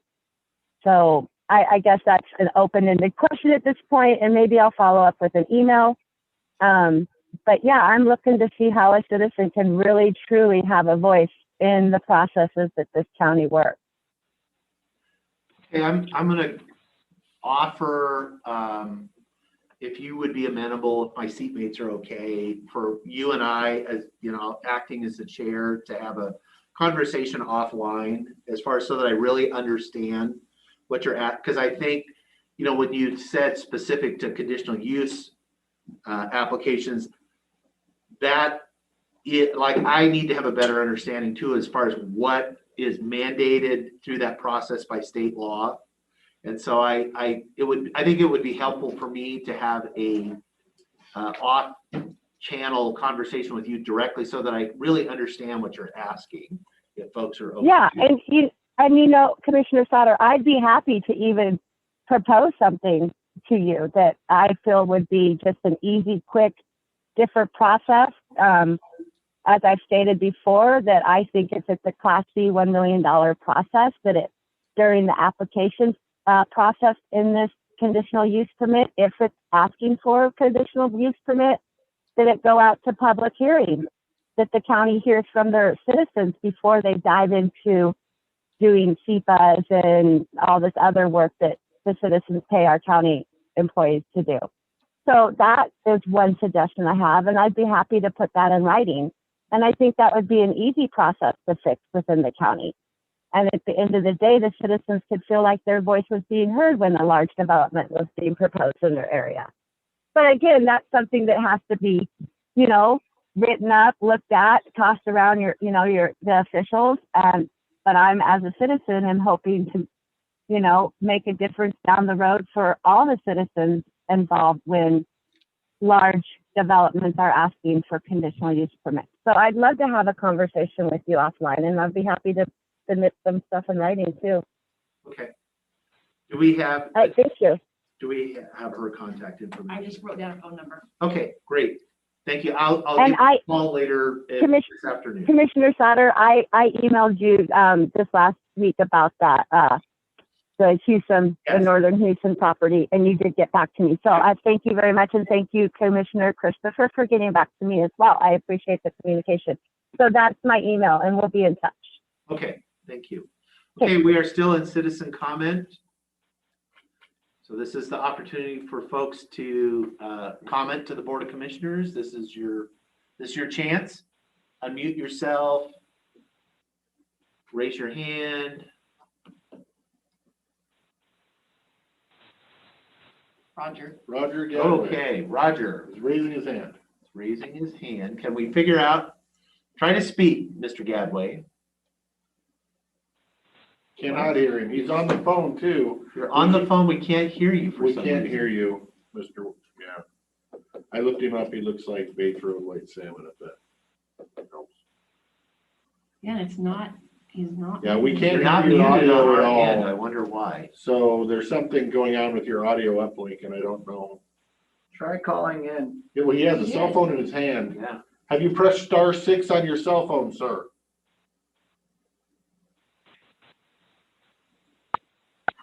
Oh, that's a good Did sound. that work? Did that work? Can we hear you now? No. Can't hear him now. Wow. No. *6. *6 one more time. Because I'm not seeing any callers unmuted. Now I do. It says I'm unmuted. There you go. Yay! You're on. Yay. Mr. Okay, Gadd. great. All right. Well, I'm calling to talk about the Trout Lake rezone. And That's your. Oh, yeah, actually, I'm- that is, you, I'm sorry, Mr. Gadway, after all that effort, that's on the agenda later. So citizen comment has to be for things that are not on the agenda later, as far as. Mr. Chairman, are you well, gonna let open it up? me phrase it I a don't different. know. Let me phrase it. Okay, let me phrase it a different way then. That I'm here to talk about SDS, this SDS sale. Okay, Okay, Go ahead. rezoning in general. In zoning in general. There you And go. I think the Trout Lake, okay, anyway, we all know that SDS is selling their timberland along with everything else. And of course, the concern, I'm the chair of the community council in Snowden, and we're unanimously concerned about this and in agreement that we're worried that the high bidders will be people who see development as what they want to do here, converting the timberland to development. And the reason I talked about the Trout Lake rezone is I think that if the Board of Commissioners goes for that, then they'll be sending a message to bidders that this county's open to converting timberland to development. And I think they'll read that loud and clear that all you have to do is ask and you can do that. And so we can expect more financial groups, real estate trusts or whatever to be bidding on the land, not to keep it in timber, but to convert it to development. So that's a great concern. And I think, these people do their research and I think they will be looking at how you rule on that issue. So it really is about more than just that one rezone, irrespective of all of the reasons for and against it that you're already considering. I think you need to look at the message you'll be sending to the bidders on the SDS property. okay. Thank you, Mr. Gadway, for your patience in being able to comment. Okay, well, I felt it was important, so I persevered. So I hope you'll consider it seriously. Okay. Thank you. Thank you. Okay, we are still in citizen comment.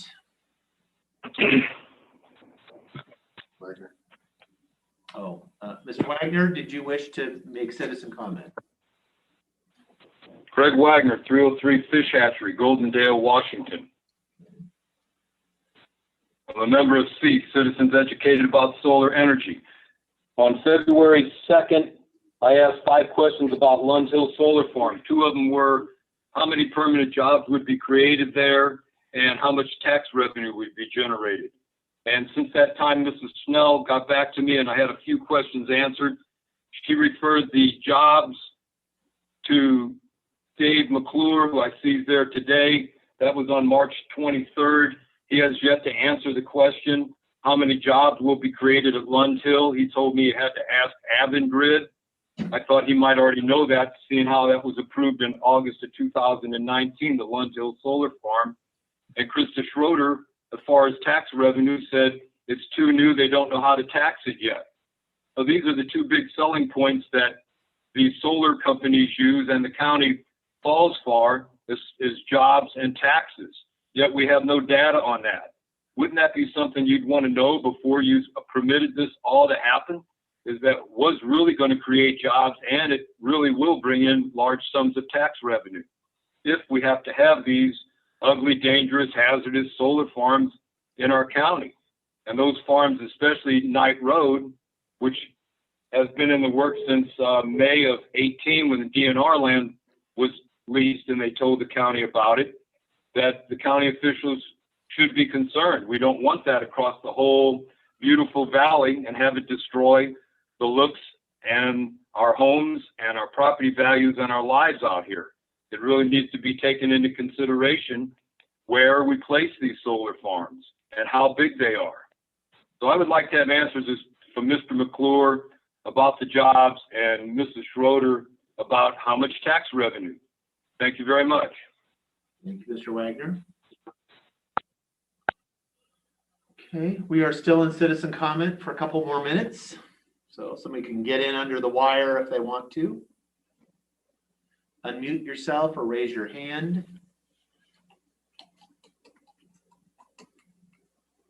Not seeing anybody. Mr. Chairman, Yes. I believe the HR manager has something to. Oh, was hoping to add on. Well, since we're not getting any more citizens, so go ahead, Honor. We are just seeking, there is going to be a vacancy in the clerk's office. We are seeking verbal approval to advertise for the legal admin 1 or 2, steps 1 through 3. Okay. Okay. Okay. Yes, go ahead. Thank you. I didn't even see her over there behind the. Behind the post. I know, I thought I'd come over a little early and hover and see if I You could. say new building, you guys are gonna have to put a post in, so I can't see that yet. It's the furthest seat away from the camera. Yeah, that will be, she's already reserved it. Okay. I'm not seeing anybody. So we got 1 minute of citizen comment left, or less than a minute. I know what you're both here for, I guess, although it's citizen comment, you could, It's a beautiful day out. it is a beautiful. See, now that is a good citizen comment right there. Yeah, no, it's warm and it's not Real- too warm. Have somebody. I would like to say something real quick while we have 1 more minute. Yes. I would like just to also like to, I guess, second what that caller said. And when you're making decisions about rezoning out in the west side of Klickitat County, that you take into consideration that the comprehensive plans and the growth management and what decisions, like the gentleman said, could set a precedent for people to come in and want to develop, and it doesn't go with the comprehensive plans that are set forth in these communities. So I just wanted to throw that out on the table. And thank you. Have a great day. It is a beautiful day. All right, thank you. It is now 1:30, so we are done with citizen comment. 1:30 is the time we set aside for public hearings, public meetings, and bid openings. Our first is a public meeting to consider approval of short plat SPL 2020-6. This is in the Appleton vicinity, applicant Jason Thompson. And we have Ms. Denise is here, and we'll provide a quick staff overview. Okay, short plat SPL 2021. Sorry.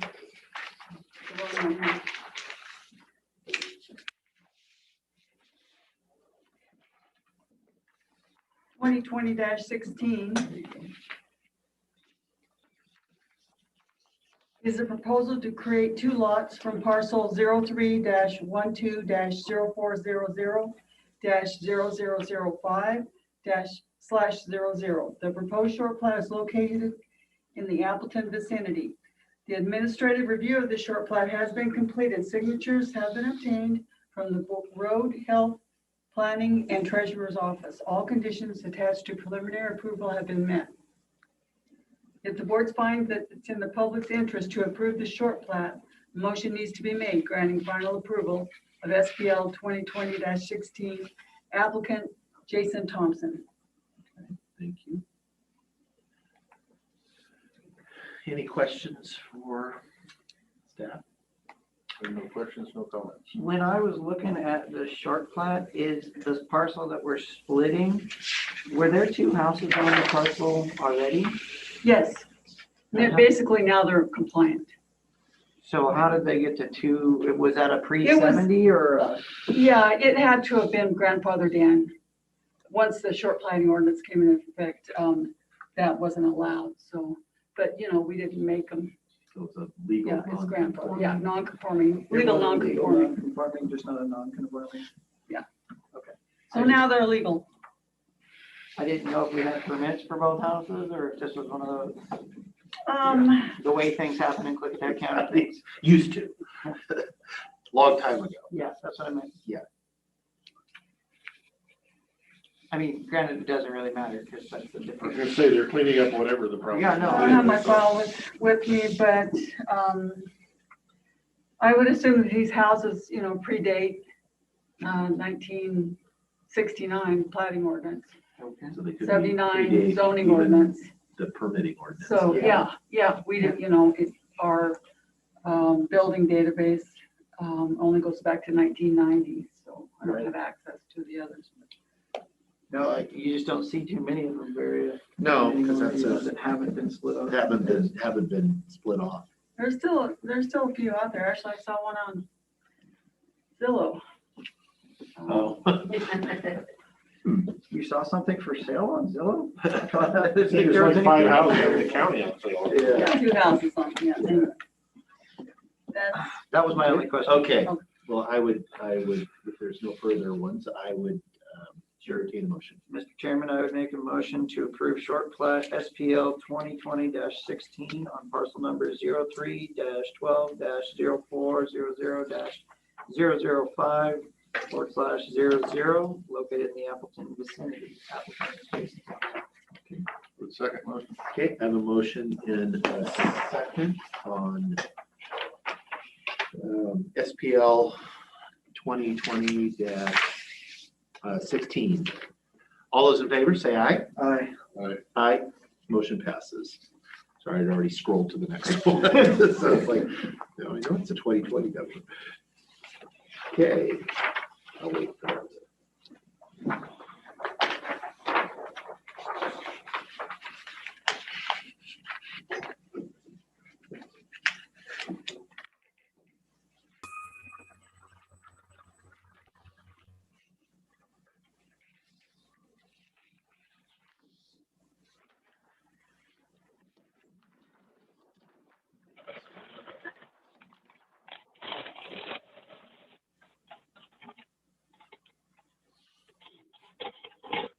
Phone number 3753, can you please press star or star 6 to mute your phone?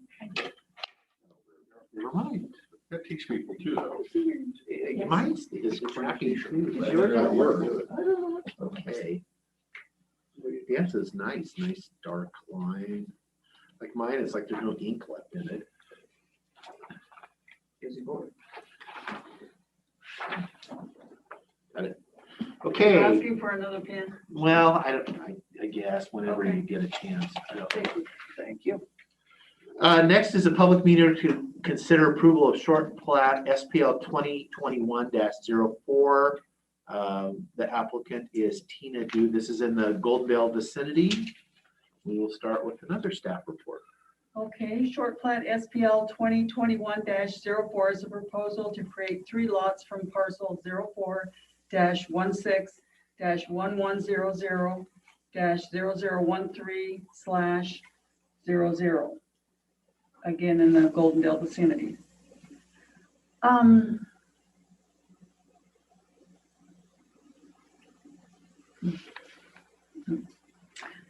Sorry. The administrative review of this short plat has been completed. Signatures have been obtained from the road, health, and planning departments and the treasurer's office. All conditions attached to the preliminary approval have been met. If the board finds that it's in the public's interest to approve the short plat, a motion needs to be made granting final approval of 2021-04 applicant Tina Du. Okay, thank you. Any questions? I have no questions on this. No, that seems pretty simple. Okay. Entertain a motion. Good, Jake, I'll do the next one. All right. Mr. Chairman, I would like to make a motion to approve short plat SPL 2021-04 on parcel number 04-16-1100-0013 /00, which is located in the Goldenville vicinity with the applicant of Tina Dew. Second motion. You have a motion and a second to approve short plat SPL 2021-04. Any discussion? Hearing none, all those in favor say aye. Aye. Aye, motion passed. Recorder, I'd like to borrow my pen.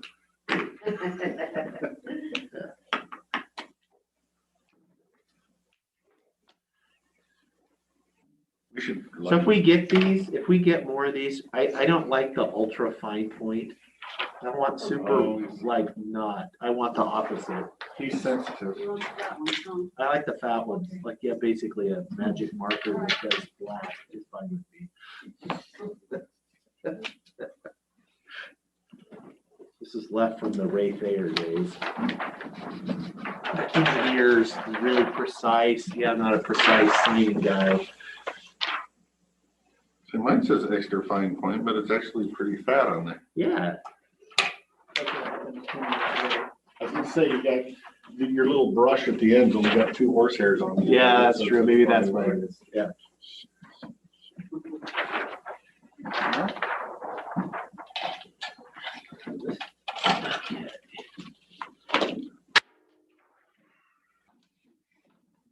Thank you, Denise. All right, Lori. A little ahead, but only a minute or so. Next is under unfinished business. Was continued public meeting to consider the planning commission's recommendation of approval of rezone 2020-01, a rezone of 80 acres from forest resource to general rural in the Trout Lake vicinity. The applicant is Dean Enterprises LLC. So we will continue our conversation. I was curious, we had a couple of homework assignments. Yes, we did get you copies of the Dean Enterprise Rezone 2017-01 and the decision on that. It was a rezone from rural residential and forest resource to general rural. Then we also had rezone 2005-03 by Dean Enterprise. And that was a proposal to rezone 40 acres from forest resource to general rural for the west 20 acres and rural residential for the east 20 acres. And that was approved in 2006. And then you also requested rezone 2017-04, which the applicant was Clayton Onimus. And that was in the BZ corner vicinity. And that was a proposal to rezone 22.6 acres from resource lands to rural residential 2. And that was denied. Then we also provided a copy of the draft 2010 Trout Lake, what they had proposed for a comprehensive plan update. And after a little bit more research, it appears as though we were in the SEPA process and it got held up in SEPA and never proceeded. And just a little more, we did, the commissioner's office got 3 letters or comments today that I do have copies of it. We got copies Okay. of them as well. And then Scott Richmond with Dean Enterprise and Austin Bill with Bill Design, they are on the phone. At least they said they would be. And they are here, well, not here, but they are available to answer any questions if you do have any. So that concludes my homework. Report on your homework. Yes. I appreciate homework, by the way. Yes. Oh, no problem. Okay, so that takes us back to the discussion by the board, although I would be amenable if we had some technical questions of the applicant, if we wanted to ask some questions. I have no questions. But I don't really, yeah, I didn't have anything. So I guess I was sitting here during when we did the BZ one and having been able to read you said that they had not met the standards in order to prove it, and that was the need to prove it. And I never asked the question then and since, but how do you prove that? Right. And I don't know what that looks like, in your mind, to show the necessary need. And I saw my own testimony back then too. Should we need a motion before we hit comment, I guess? It doesn't. No, it doesn't. I mean, we Okay, can, fine. You're always do welcome things to that- make a. yeah, you are. If you want to stand on, that is the strictest, we don't necessarily do things that way. Go ahead and make a motion. Well, if you guys want to do some discussing, do some discussing. If you don't. Okay, I did go back because it was, again, thank you for providing the Oh, information. you're welcome. Even though it was only in 2017, as far as the anonymous one, that obviously the stuff back further was, most of that was before my time as far as the earlier rezones, as far as on the adjacent or near the subject that we're discussing, but the anonymous one was because I was kind of curious, so I did go back through and reread the record. I think, and that's why it is important to make sure, minutes are just that, they're minutes, they're not necessarily, but it was a really good to kind of trigger some of the memories. I do recall, and I had written myself some notes as far as when I had reread it. You were correct in that the one of the issues that I had raised was on the criteria, meeting the criteria. And that was the issue over how do you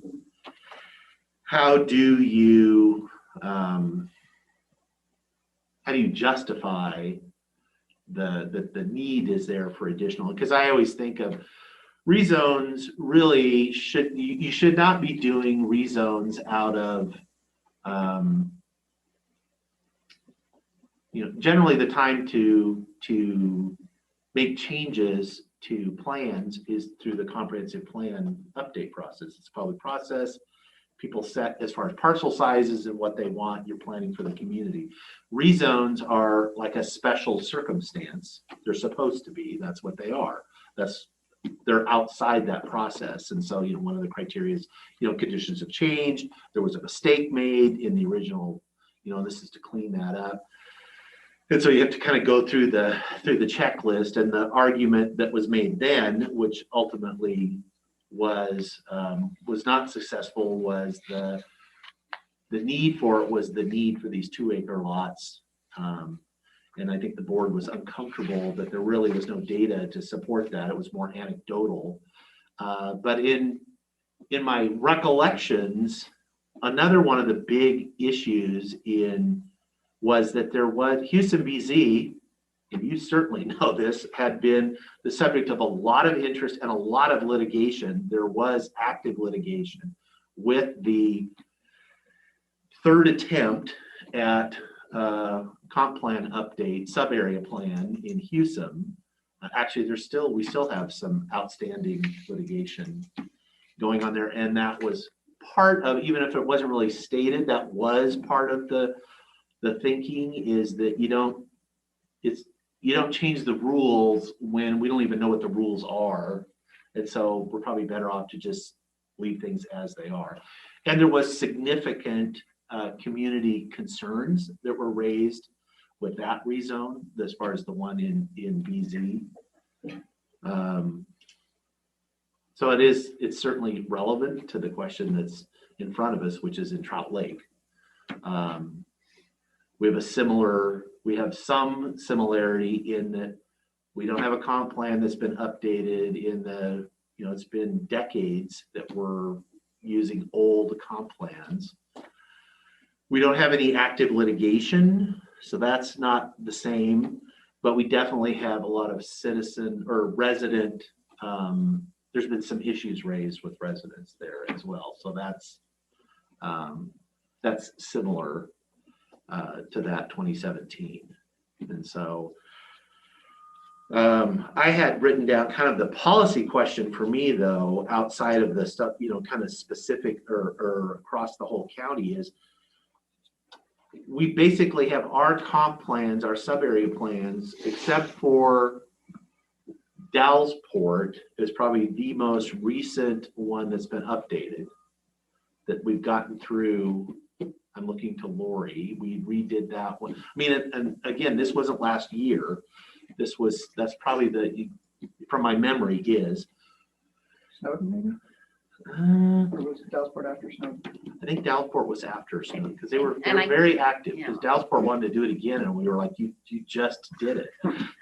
And, but basically our sub-area plans are old and they have not been updated. I would, in defense of the county, that has not been from lack of trying. We have tried to update many sub-area plans across the county over the last decade or more and have been unsuccessful in that we have updated them, but then they have faced legal challenges that ultimately they're either reversed or we withdraw them and we agree to start over. And so we're going to have to make a decision about what I don't like all these rezones. I don't like rezones unless there is clear evidence, either conditions have changed or a mistake was made or there is some justification. Because to me, it feels like you're changing the rules out, mid-game. But in defense, it isn't that we aren't trying to update these things to what the community, to reflect the community values that they want to have in the zoning. We have simply been unable to do that. And so we are routinely relying on 20 and 30-year-old planning documents to guide us making decisions today. That seems like a really bad idea too. And so we have been forced into these kind of one-offs where we're trying to force what we believe to be the current view of planning in that community based on really almost anecdotal information. So I get that, but we have a huge problem that we're going to have to fix one way or another. And I've talked plenty now. Well, is local planning dead? That's your line. I know, but I have always been a huge advocate for local planning. I believe in local planning. I don't want to Trout Lake. I don't want to plan for Trout Lake. I feel like we're being forced to do it because we can't get through. And people say it's local planning, but it's like maybe some of you haven't experienced it, but I have experienced where we went through an extensive local process, 2-3 years. Lots of input from folks. If folks don't get exactly what they want, they litigate it. And so it's not really, it's my way or the highway where there's no, and so we end up, there's a reason Houston BZ is on its 3rd attempt. Because nobody could reach, not really, and I'm not completely convinced that even, because everybody always says, oh, let's start over. We'll get it right this time. And everybody is going to be on board. And if you just listen to us, if you, the county, do what we tell you to do, we'll be fine. The problem is the community doesn't know what it wants. They can't agree. They can't agree on what they want. And we end up having to play referee. And we end up with whichever side, it ends up with the other side or the other, because it's not one side, it's like 47 sides. And the other folks don't like it, and then nothing happens, and we're back here with, we have to decide on a case-by-case basis, does this proposal, which is a terrible way to do land use planning. I agree. But it's what we're stuck with. It's what we're stuck with. The communities can't come together and Right. get their acts together, and they can't survive, And I understand, because every time you make a decision, whether it's up zoning or down zoning, you're changing multiple people's valuation. Absolutely. As well as their community valuation. Yeah. And getting to that point, that's a tough one. And I agree that this is a, you can't say, and I've read everything, and I can't say that this is spot zoning because it's attached to it. Spot zoning is when you go out there in the middle and it's not a touching and you're doing something for someone. In terms of community need, last I checked, there is nothing for sale in the Trout Lake Valley. Nothing. You cannot find it. With that being said, creating another lot is not going to create and alleviate any of the issues that were brought up. Affordable housing for people that live in there, can afford it. I just looked at Burkett Road, and 6 out of the 8 parcels aren't built on, and they're all owned by people from Portland. And that's, the previous one. So we can't, and there's nothing we can do to make them sell. We don't have the ability. We can't decide what the value of those parcels are going to be. And here's the problem is I promise, even if you platted the whole bloody Trout Lake Valley right now all at once and tried to create more supply than there is demand, it'll still all be sold by the weekend. So you're not going to fix any of the problems or many of the problems that the people have brought up in their comments and their letters. This really comes down to there will be growth, and growth is necessary and good in most instances. And it's where do you want it the most? My big thing is I wanted to see what the Trout Lake Community Council had proposed back in 2010, because back then I was told that they were looking to expand to the west because that was where the lower value forest ground is and easier to build upon. And so in the 2010, what the community did, and they came together and they spent years and they brought in experts and they did a really great job, and it didn't even make it through the process. It wasn't not through the process on appeal, it just kind of died because there were other things in front of it, I guess, right? Right. And then Mochi had mentioned that they were going through SEPA, and I think it was withdrawn before it was appealed. Did it get through SEPA? Because I think the planning commission had one or two. I think they had one workshops meeting on it. Yeah, one or two workshops on it. Not even hearings. And it wasn't even a hearing, yeah. So. But the community at the time came and said, like, this is the This is kind area of what we want. This is where the area we are want. looking at this, which was kind of surprising to me that we had comments saying that from the same people that were on the community council saying this isn't where we want it. Right. And likely for the same reasons we don't like it, because it's not a comprehensive planning process, Right. but until you get there. It's also not fair to our communities to say we're not going to allow any changes when we're dealing with stuff from 30 years ago. Right. And so the test for me on has there been changes? Well, of course there's been changes. You should have went through 3 iterations of comprehensive plan updates at that local level in that time. Of course there has to be updates. So that passes that test for me. And I got the email today talking about wildfire, which is of course on everybody's mind. I've always thought that, you could somebody needs to go into like Cheese Cave Road or something and build a fire break that would protect the entire community from the west. But that's not part of this. And then the road issues, Jennings Road, it's a half, because it was fire access out of Jennings Road, right? And Jennings Road actually meets county spec standards for fire and everything. And you've got a half a mile on Jennings before Wood Road. You've got about a third of a mile before you could break out, if you had to, onto, is it Bryan's Road, and still get through, so that, the ways out.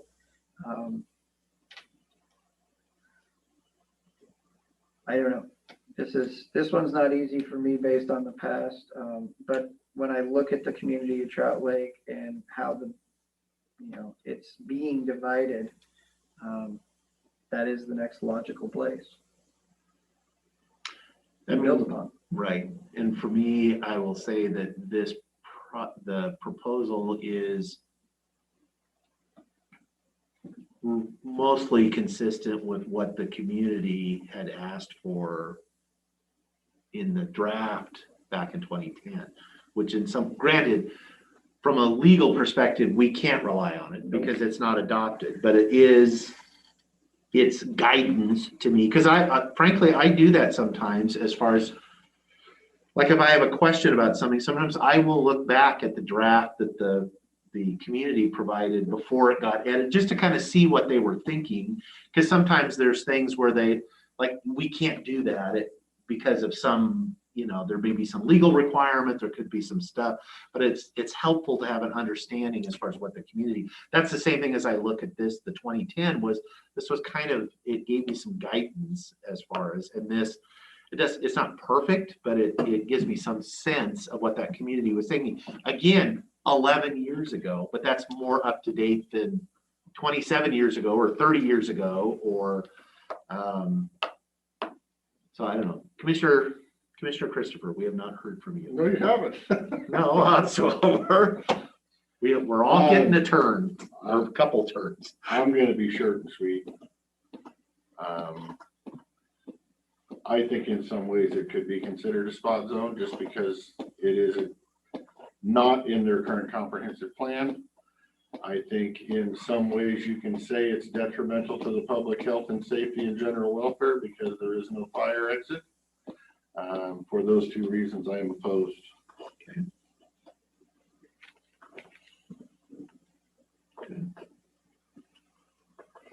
And the other one I start looking at is down Yellow Brick Road. And I don't know when those were broken off, but those are, that's all in forest resource, FR, should be 20 acre, but all of Coyote Road, Lois Lane, you've got 5 acre zoning through that entire area. Well, not throughout the entire, but you've got at least 4, 8, 9, 5 acre lots down there. And I was just on Yellow Brick Road last week when I was out well monitoring with Whitney. And Yellow Brick Road, I'm sorry, doesn't seem to be 20 foot wide and allow for fire access, especially going across that bridge. And those lots were created prior to zoning. Were they all created Yeah. prior to zoning? That's Yes. why they're there. And they're zone forest resource and they're kind of that Yeah. created prior to zoning. If you guys listen to my campaign at all, I have major concerns of fire safety, especially as you start making development off into the trees. And I think it is going to be our responsibility to make sure we don't have our own little paradise California situation up here. If we allow people to develop without ways in and ways out. Oh, we'll take care of it later. Well, are you? We have no control over it later to make you do it the minute we sign off. So personally, I guess I would say I hope this vote on the way I'm planning on the vote will make anybody else planning on coming forward to make sure they understand I want fire data. I want fire egress and ingress as part of the start of the conversation, because I'm not going to have dead people on my vote. Scott Richmond of Dean Enterprise is on the phone, and you might ask him, because I know during the planning commission meeting, he did bring up some different options with access. And that would be down the road if they were to short It's plat. only a maybe. And I don't like maybes, so. Okay. You want I'm torn, because that's, if we have a specific question to ask, I'm fine with it. If we're just basically taking testimony, then there's probably other folks that would like the opportunity to chime in. Although I do have, as far as I would be curious, because it was referenced in the materials we got from the planning, through the planning commission, there was some discussion I saw as far as the potential for other access. And so I wouldn't, again, these are minutes, they're not, I'm fine if he wanted to update us on that, or at least basically give us what he told the planning commission firsthand, I would be okay with that. So Mr. Richmond, Scott, if you are available and have been listening, which I'm sure you have, if you want to update us as far as, because the issue of fire access into this potential project, I think we're really interested in that. Okay, are you ready? Yes. Okay. Well, the fire, I'm glad the questions come up. It's a very important question to us. I know it's very important to the community.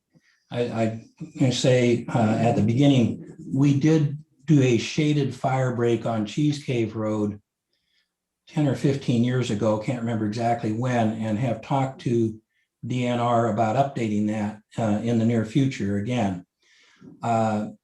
We were told at the time of the Planning Commission hearings that the issue of fire exit was really more of the short plat issue rather than a rezone issue, which is why we have not addressed it at this point. However, it's very much on our minds, and we sat down with the Trout Lake Fire Chief a week ago Friday and discussed these issues, and I have discussed it with DNR, and we intend to pursue it further. In my mind, it would be very easy to extend Burkett Road as part of the development and provide a link to Cheese Cave Road, which would give an exit out that direction. It may also be possible to find some way to get into the Dean Road area, so there'd be an exit out that direction. So that which would provide a fire exit for people in the Dean Road area to the west, as well as people on Burkett Road or other roads to get through. As it is, if we did nothing, there will be nothing. But yes, we intended to address that in great detail during the short plat process, but we were told we don't need to do it at this point. So that's where we are on it. Okay, thank you, Mr. Richmond. This is Commissioner Christopher. What I was reading in I guess your side statements is that you would consider the discussion of providing a key to the locked gate to the fire departments, which to me, it's more, I want the public to be able to get in and out of a locked gate without having to have the fire department come open the locked gate. So I guess I would say my concern is deeper than that. But for I want to go on record and say that I don't take going against the Planning Commission's recommendation lightly. Not at all. But for the two reasons I said earlier, I'm still going to have to, my vote will be to deny. So was I up, Lori, maybe because I didn't actually review last week's stuff for today because we've been through it. But this is a rezone because the Ms. Richmond is correct. Generally, not generally, it is there are two different processes as far as the short plat. That is when you address, and then why it would be relevant if you rezone things that are going to be subdivided that you can't meet the criteria of it's going to be in the requirements of the subdivision through the short platting process, then it doesn't really make any sense to rezone something that you can't actually develop. But was that just a draft proposal? What they were, the 3 5s and then the balance is a 65 as a short plat? Was that just included as a reference, or did I misunderstand that it was almost like a joint process going on that we were? When we did the SEPA review, and SEPA has to have the cumulative impact, so that's where we knew down the road if the rezone was approved, they would be going in for a short plat. So with the SEPA, we included both the rezone and potential short plats, knowing they would only short plat if the rezone was approved. So for the SEPA checklist, we had to have a very draft or preliminary layout of how the lots would be if the rezone was approved and they go forward with the short plat. Okay, so that's where I saw it. Right, right. Okay. And I know Austin Bill with Bill Design had some drawings of the proposed potential lots, as well as a conservation easement and other things. So if the rezone is approved and they submit for a short plat, issues of fire access and all of those other issues will be dealt with at that point, which will come back to the Board of Commissioners for approval. Approving a rezone does not in any way guarantee any potential short plat. You know, yes, if it meets the criteria, if it could meet all the criteria, but it's not by us. If we choose to approve the rezone today, we're not approving that draft short plat that was submitted. Correct. You're not approving any division of land. But the important thing is when you go through the short plat, it's an administrative process for the most part. And so we don't have the ability to give direction on that. We just signed 2 of them. I don't believe you get public testimony for that either, do you? You don't have to. It's not required because they are public, they are administrative. So we have public meetings, right? Not public hearings. Right, but that's part of the concerns out there. And I mean, if Dean's knew and everybody knew that this was all gonna get short platted later, which I am very much in favor of keeping the costs low so that they can short plat rather than long plat. Because when you long plat, you go in there and you put in 20 lots all at once. Right. And you have to sell those lots in order to pay for the roads. And so you just burn through years and years worth of your development schedule, you know, or planned growth of an area, and you do it all at once. And I was kind of surprised that, you know, Murdoch Way or coming off of Dean Road, coming into this, they didn't give themselves easements or whatever through there so that they could tie it back in. Because if Burkett came up and tied into Dean, you know, like if you were doing a long plat, you'd design all that ahead of time. But when you just do short plat, rezone, short plat, rezone, you may not be planning for that. And I hope that they won't make that mistake again. But in that same instance, you know, that would alleviate a lot of those fire concerns. My issue still with the fire concern is that short amount of Jennings Road. If you want 2 ways in and 2 ways out of every short plat, if that's the idea, yeah, you've just shut down short plats all throughout the entire county. Because right. Especially like this is flat ground for the most part. Imagine when the topography, you get into the areas where Snowden or something like that, or creeks and everything else. There's going to be everywhere you build. Think of everywhere in Skamania County. There's no way you could get away from that, you know, having full looped access. So while fire is key on my mind, it isn't something that I think would stop me from voting a yes on that one. Especially when you have so many substandard roads already built with yellow ring. Right. Okay. Other questions, comments?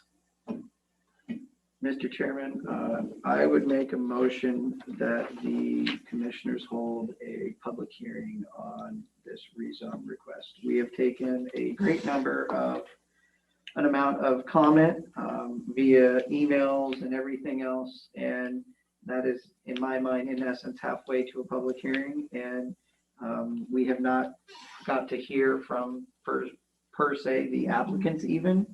And for me, I think to be fair, a public hearing would be the best way to do it. Okay. I wouldn't be opposed to that, but I would also say that if we're going to do that, I would hope the board considers doing that in their neighborhood, not over here.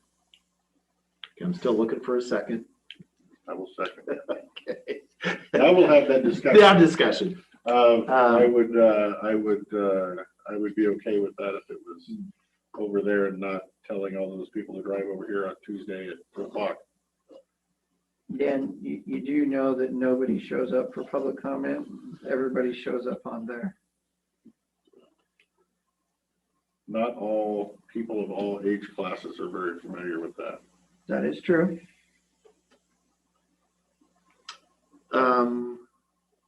I would say I'll support the motion as far as having our own public hearing. As far as the venue location, it's certainly not unprecedented. We do, you know, have them in the West End. You know, when it's kind of a West End, although Trout Lake vicinity, you know, Trout Lake to White Salmon to the Pioneer Center is definitely better than Trout Lake to the Does Trout Lake have a community center, senior center, church, gymnasium? It has the school. Something that we could use to keep it in actual Trout Lake locale. We could, if they have, I'm assuming the school has, it certainly should have access to technology, because as we have set the precedent now, everything is going to be, we have to be able to stream it and have it live so that people that, you know, if somebody in Bickleton wants to comment on this topic in Trout Lake, they have a right to do so. You know, we generally, you know, we've either had the hearings here or at the other county facility, which is in White Salmon. That is the. And then you would come back to the county seat and make. To make the actual decision, right? Because we have to be in the county seat to make the decision. So. I guess I would say I understand White Salmon's closer to Trout Lake than we are, but I still think it's limiting. I would still prefer it to be in that community if possible, but it's a 3-person board, so. No, I guess what we can say is that we don't necessarily have to set a location today. We're setting a, are we going to have a public hearing? Are we going to have our own public hearing? Because as the process is right now, unless we schedule another hearing, there is no other hearing. This is it. It's before us. So if you need more input, then I'm fine with another hearing. Okay. We can work out if the motion is successful, we can work out the details as to where we'll have to get public notice and all those sorts of things. So any more discussion on the motion, which is to schedule our own public hearing? Hearing none, all those in favor say aye. Aye. Aye. Motion passes. Thank you. We will schedule our own public hearing. We'll say the Houston BZ one, the autonomous one, we had a public hearing down in the West End. Yeah, the White Salmon. We had it at White Salmon. Right. Now we were at the Pioneer Center. And then I think we'll have to look into the COVID restrictions to make Right. sure you're socially distanced if people Right. do come in person, so. We'll have to- We That's shall. why I was thinking of a gymnasium or something with a bigger square footage. But you know, most everybody has a phone though. And just because you can't do that part doesn't mean you can't do the phone. Some have problems pushing joysticks. We've seen that today. Yeah. Well, thank you. All right. Have a. Thanks, Lori. Yes, have a good afternoon. Yes, See okay. you Well, we're again running soon. 15 minutes behind. I'm sorry. For our 2 o'clock, which is Julie Larson, the president of the Lyle Community Council, who is here to talk to us about the Community Council's proclamation in support of developing safe access to the Klickitat sandbar. And so I will give, there is Miss Julie. I'm sure that was it was a riveting discussion for you. I enjoyed it and learned a lot, so thank you. Okay. Am I on, David? I can't tell. Yes, you are. Okay, thank you. You could turn, I'm maxed. you're maxed up. Could you turn your volume up a little bit, Julie, or speak up? Speaker over here. I can do that. Closer to the mic. Okay, how is that? It's fine. Okay, that's fine. Good. Thank you. Go ahead. Okay. So yeah, I'm Julie and I'm the current chair of the Lyle Community Council. The council reorganized about 3 years ago and we meet regularly now on the second Tuesday of the month. We have a pretty good showing. Our functions as a council are to provide a forum for our citizens to voice concerns and opinions and to promote community involvement. The council also serves as a collective voice for the Lyle community. For 18 years, I've been a resident of Lyle, and I've attended a number of meetings talking about the beautiful sandbar at the confluence of the Klickitat River and the concern that there's no safe or legal access to it because of the railroad tracks. And because this issue kept coming up over and over at community council and other meetings, The Loud Community Council voted to appoint a small subcommittee to take a look at this and talk about it over several months with the community. And we developed a proclamation. We've decided as a community that we would really like to take this on as an issue. And we are asking for your support and help. I sent Lee a copy of our proclamation. Did you all receive that? Yes, we did. Okay. Oh, So I'm gonna just quickly go through. there you go. Shared drive is also email. Okay. Lyle is a small and unincorporated community situated near the sandbar that's created by the Klickitat Rivers merge with the mighty Columbia. We've got about 500 residents here. Whereas the Klickitat sandbar is currently not legally accessible due to restrictions by Burlington Northern Santa Fe Railroad, and whereas the restrictions prohibit legal access to the sandbar, multiple users do park haphazardly on both sides of State Route 14 and Canyon Road.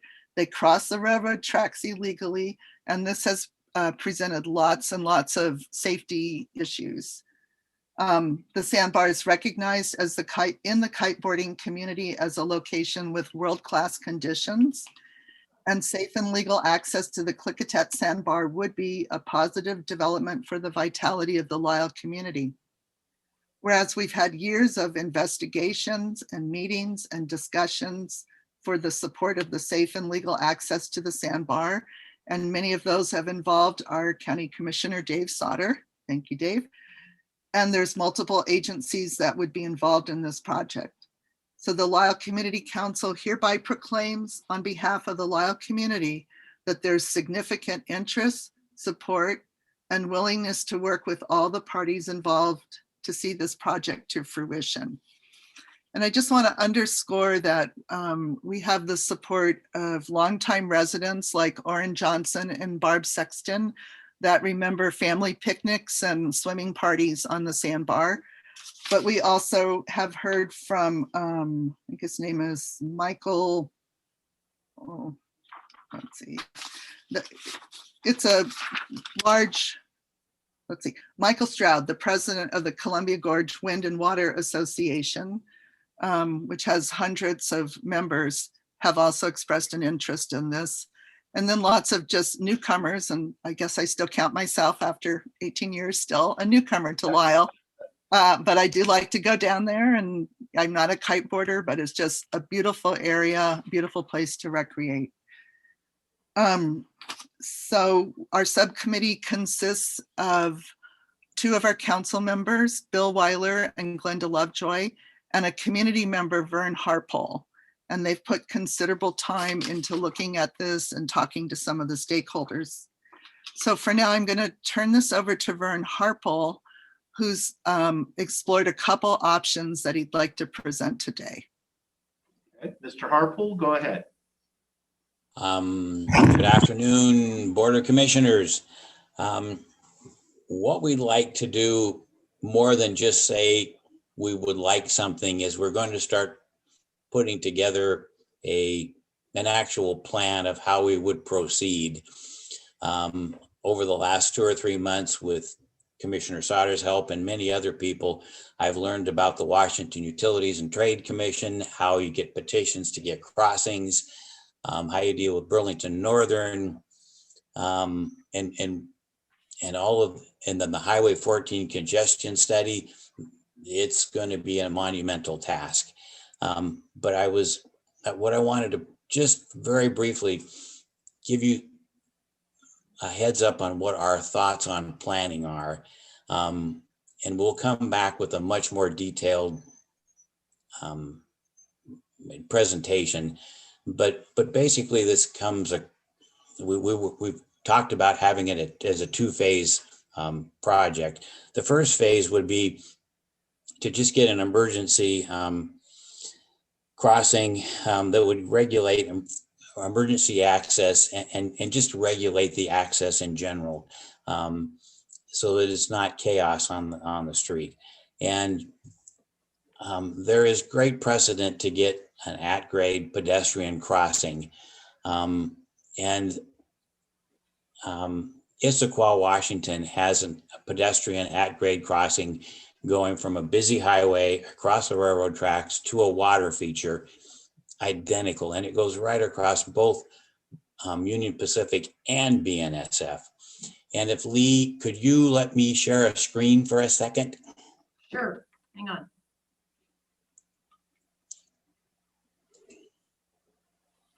We're all getting so technologically advanced now, so. I thought you'd be proud of me, David. Can Yay, you guys, good job, Bert.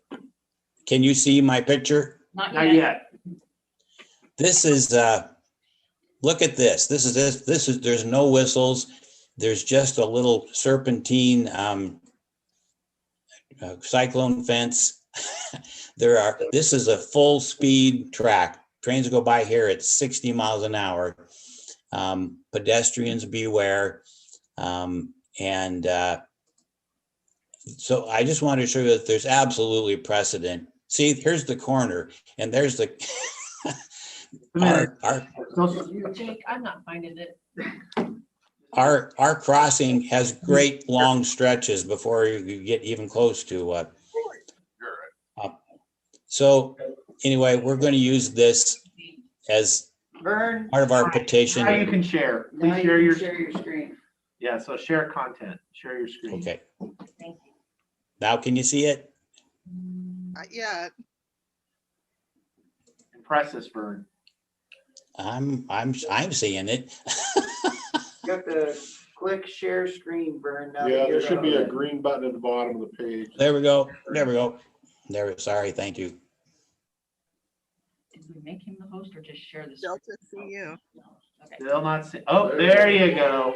Good job. There you go. Beautiful. So We're gonna get this done. You figured it out.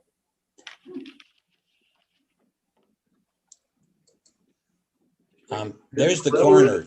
Did the railroad sign off on this little crosswalk?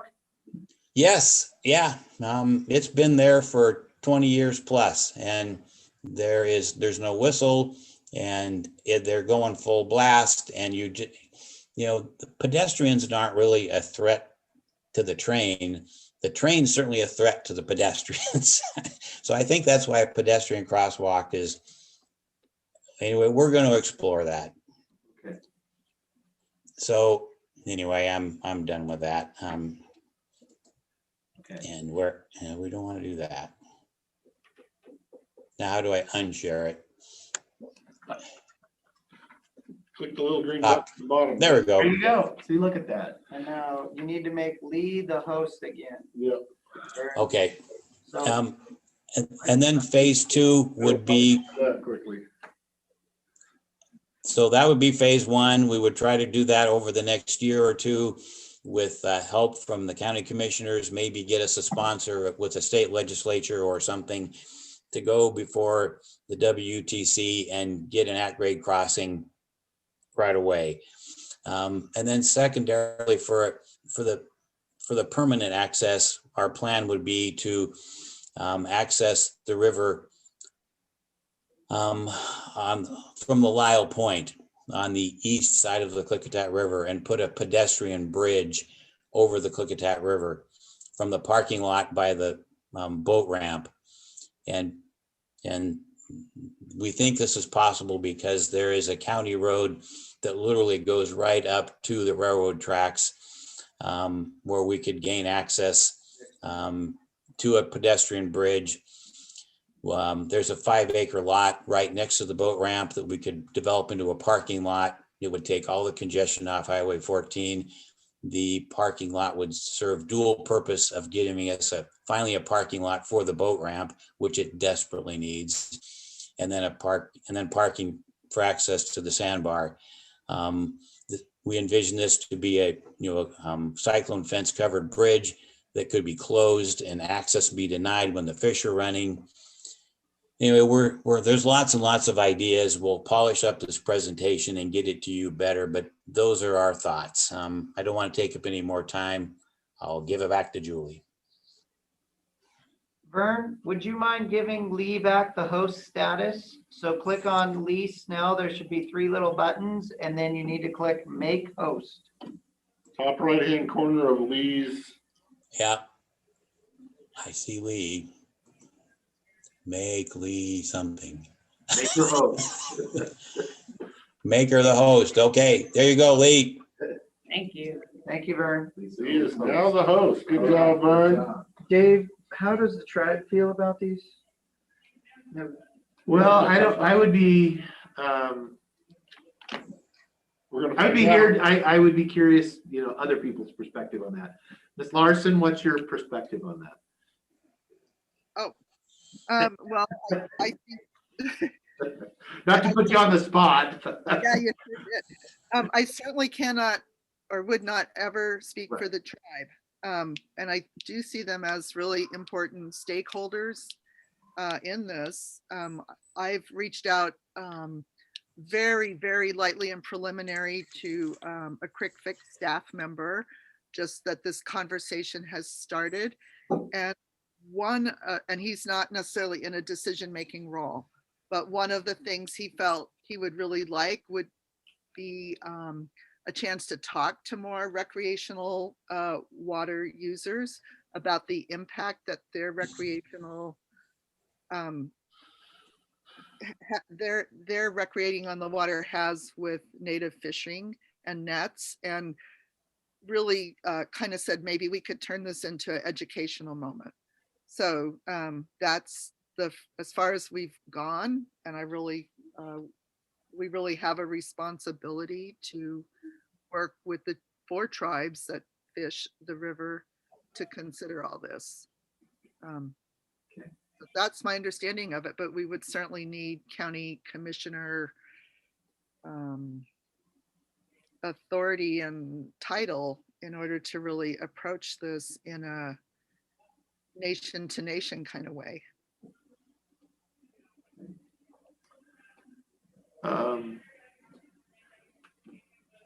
What do you need from us as far as what's the ask of the Board of Commissioners?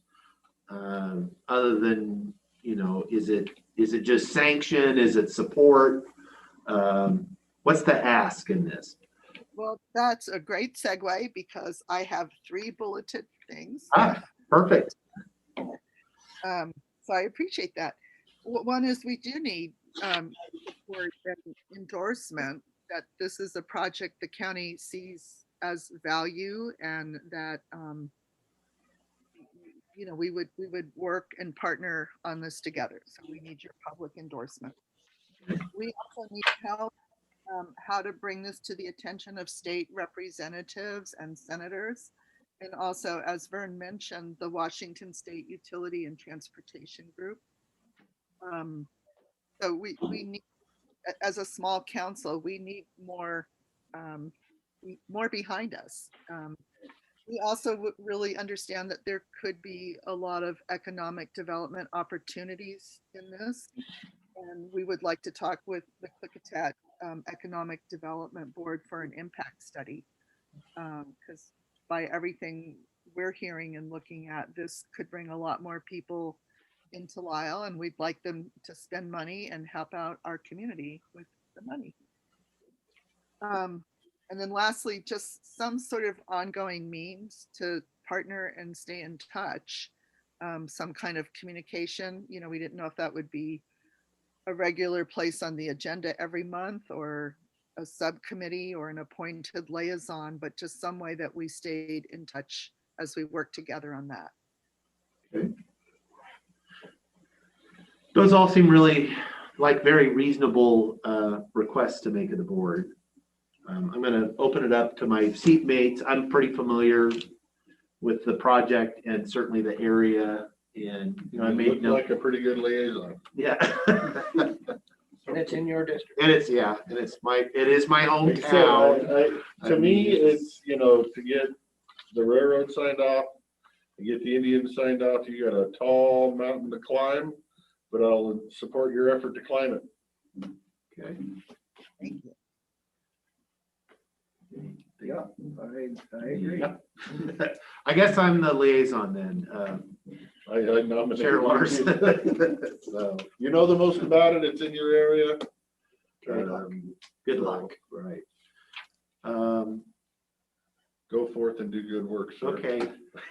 So Julie, let me follow up with you offline and we can kind of talk about next steps as far as, advocacy with legislators, as far as our state legislature. And then also maybe, let me have a visit with with Dave McClure, the Economic Development Director, as to what, because you talk about, a study or getting some data as far as on the potential for economic development, positive economic development impacts into the community of Lisle and the region. I think that would be really helpful to get some data on that, at least make some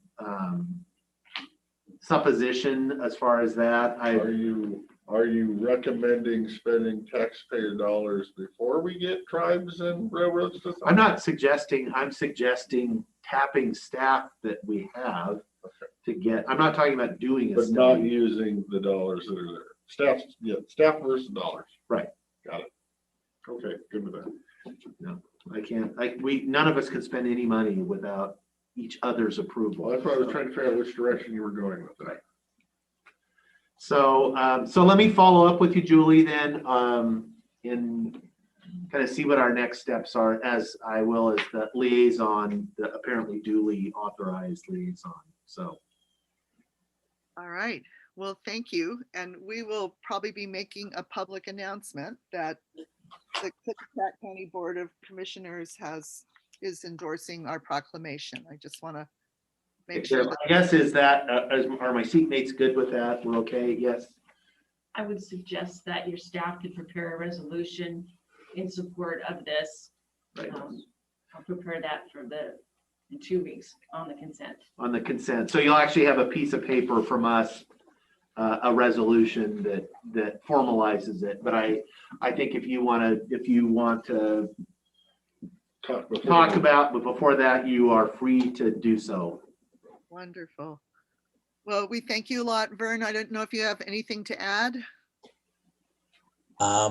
Just that I love our county commissioner so much. I love the fact that you've got the Zoom thing figured out as much as you do. That's pretty impressive, sir. Yeah.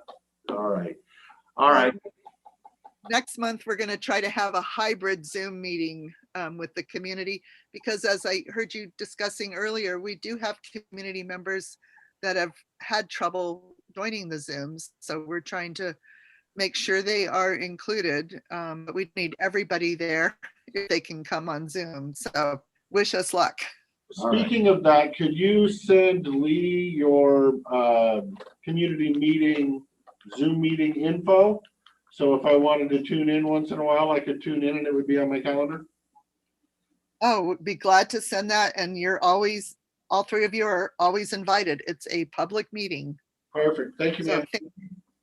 yeah, we appreciate this. We've talked about it a long time, and I think we're really got the energy and interest to really stay the course. I know it's a long-term project, so thank you. All right. Thank you, Julie. Thank you, Vern. I'll be in touch.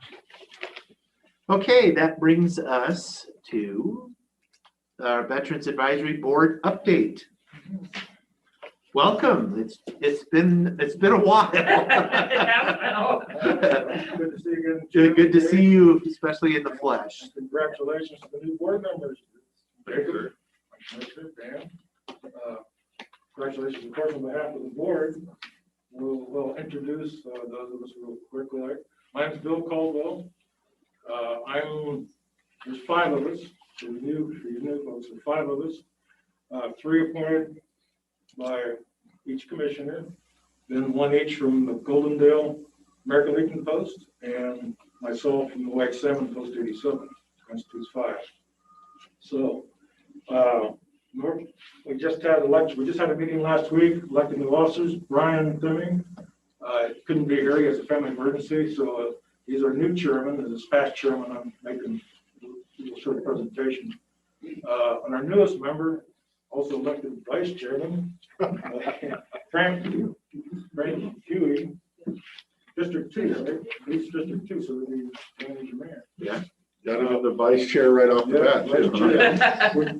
we're gonna throw him in the lines then and get up and talk, but he's only been with us one meeting, so. He's never talked before the board before, so he'd be nervous. Of course, Cynthia Furlong she's here in Goldville, District 1 rep. Been here way longer than me. And also longer than me, of course, Jerry Smith, the District 3 rep. I think they know me. We know Jerry, all kinds of other county issues. Just very quickly, to give you a thumbnail sketch of what we've been up to. Obviously, this past year, we haven't been able to meet until just last week for the first time in over a year. But the previous year, we were fairly active as your advisors. Remember, we're the new guys. We're advisors to you, the commissioners, in not all veterans affairs in the county, but indigent veterans affairs. Okay. So the past year, the last calendar year, we spent considerable time. We met more than the one minimum requirement once a year. We met at least 5, maybe half a dozen times with various agencies, resource agencies around the county to assess and compile what those resources are. And when somebody encountered an indigent vet, that we would know where to steer them. We got a whole list of those folks there. So that's what we've been doing to sort of get organized and help the indigents. The actual boots on the ground, so to speak, the actual contact with the indigent vets, we have, each post has a veteran service officer here in Goldendale and White Salmon, and those posts usually get the call for somebody from an indigent vet. Also the Elks Lodge in White Salmon, because of the Elks, we also have a veteran service officer. So those are the folks who actually will reach out and get a hold of that vet once they're contacted and see if they can meet the needs within the county guidelines, because we have a strict set of guidelines for assistance before we give them either, we never give them direct money, but we'll give them vouchers or gas cards or whatever. And then, of course, all that is strictly documented and sent to the county for financial adjudication. But they have to meet all the guidelines. I won't go through with you now, but as you can imagine, they have to be a vet first and then in dire need. So this past year, talking to Heather in the audit shop, I think we spent a total of $3,500, $3,700. I should say the taxpayers, I think made that amount available to some indigent needs over this past year. That's the actual monetary. It varies year to year. In the western part of the county, we see maybe average 6, maybe a dozen at the most all year long. An indigent vet, it's usually transitory. I guess you have similar experience on the east side. You kind of about that number of people. So that's the numbers we sort of see. It's been sort of quiet this past year because of, I guess, everybody's been in lockdown, even those people in need. The resources that we rely on to support you, to give you, the commissioners, any advice on indigent vets, those resources are very important to us and fortunately available in a timely fashion we need them. We have many community service advisors that I talked to you about, we talked to. You know, some of those folks are the sheriff's office, believe it or not, there's veterans who need help in jails, hospitals, outreach agencies like WGAP, Blue Mountain Action Coalition or Council, those various, and there's many more. They're the folks that we steer the indigent vets to for needs or coordinate with them to get them help. Other support we get support from the county auditor's office because they take the bills and we send them and make payment on those, as well as additional support. They of course have the Veteran Service Officer, Bill Smith, is out of that office, and although his charter is wider than ours for veterans services, he does have from time to time some works with us on indigent needs, especially to get them veterans affairs types of benefits. Of course, one of our most important resources, she's worth her weight in diamonds and pearls, is right around the corner. We appreciate Lee giving us a hand, because she really has got us well organized. She's well informed. She's always one step ahead of us in terms of the liaison between you, the commissioners, and us, and we really appreciate her support. Finally, we appreciate the continuing support of you, the commissioners. In the past, They've always been there when we get in for adjudication or assistance or an advice to us on which way you folks would like to go in terms of pointing us in the right direction for assisting vets. And we're always looking forward to any thoughts you might have along that line. And of course, we know you're always going to be available. If we have time to time schedule, maybe perhaps a meeting like now to meet with you on any particular issue. So thank you for your continued support. With that, I'll open it up if any of the advisory board members would like to say something before we take questions from the commission. Oh, I would just like to add a second concerning Lee's assistance to the board. She has really helped coordinate bringing in the various service providers to educate us to what's available to the vets, and she's just been a wonderful asset. I think they've all done a pretty darn good job too. Jerry? I like to say that we have a pretty good board. And not Just pretty good? Good. Pretty, I'd say. It was qualifiers. We got two new ones on there. I know who you are, but the one in the middle there, I don't know if I should include him in that or not. No, I have not heard anything bad. And normally if there was a midget of anything, I would have heard it. But no, you're doing a good job. And I like the direction you're taking things. Thank you for it. Thanks, Jerry. And here I thought he was talking about his board. Yeah. I just want to say thank you for putting the call out there to ask for some help so I can get involved. And, otherwise, I wouldn't have known. I mean, I know it's out there, but I wouldn't have known where to go to help out. And, so I do appreciate putting that call out there like that. Give me the opportunity to put my name in the hat and get selected. Evidently, the list was really short if you picked me, but that's okay. Thank you for volunteering. It's hard to find good volunteers, but when you find them, they need 5 times instead of once. Which is perfect. But again, I do appreciate the opportunity to having the word out there so that I could get involved. So thank you.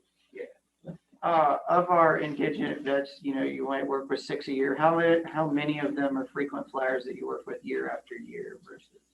That's a good question, and there are the onesies and twosies. I think you probably got some of this in the guide. We'll hear from them almost routinely about a certain time of the year, because somebody hadn't paid their electric bill for 3 months. And we've learned to pretty much contain those folks because they'll always come back. And they need bigger help than just, that kind of help. Right. So we try to steer them once again to one of these other county folks for help. So maybe only 1 or 2 a year. I've really only seen one on this side of the county. And I try to let people know, this isn't a frequent flyer program. In as nice a way as possible.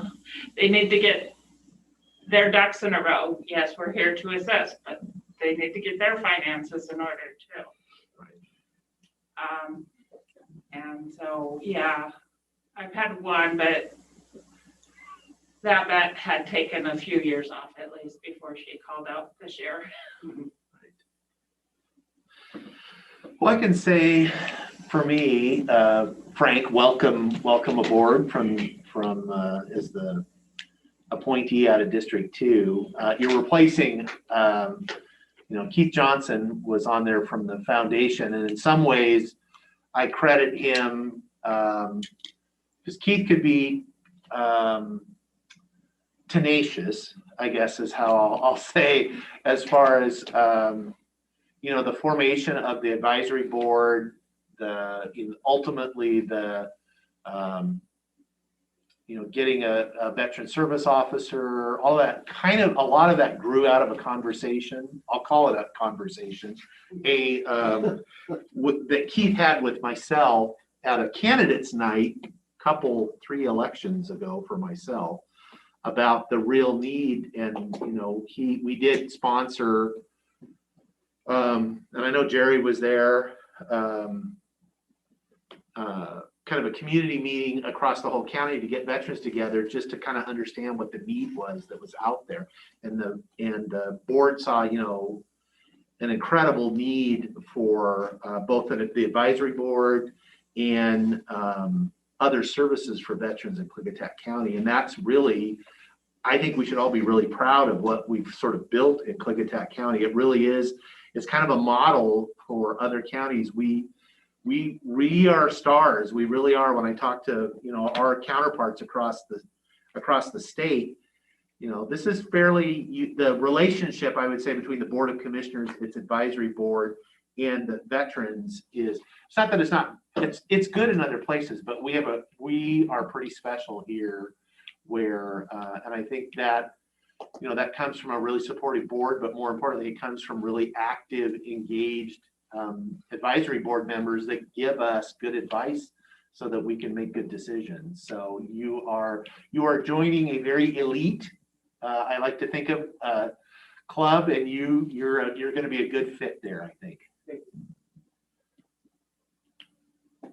Any questions? I don't have much to say other than, you know. Really? If you That's ever, shocking, isn't it?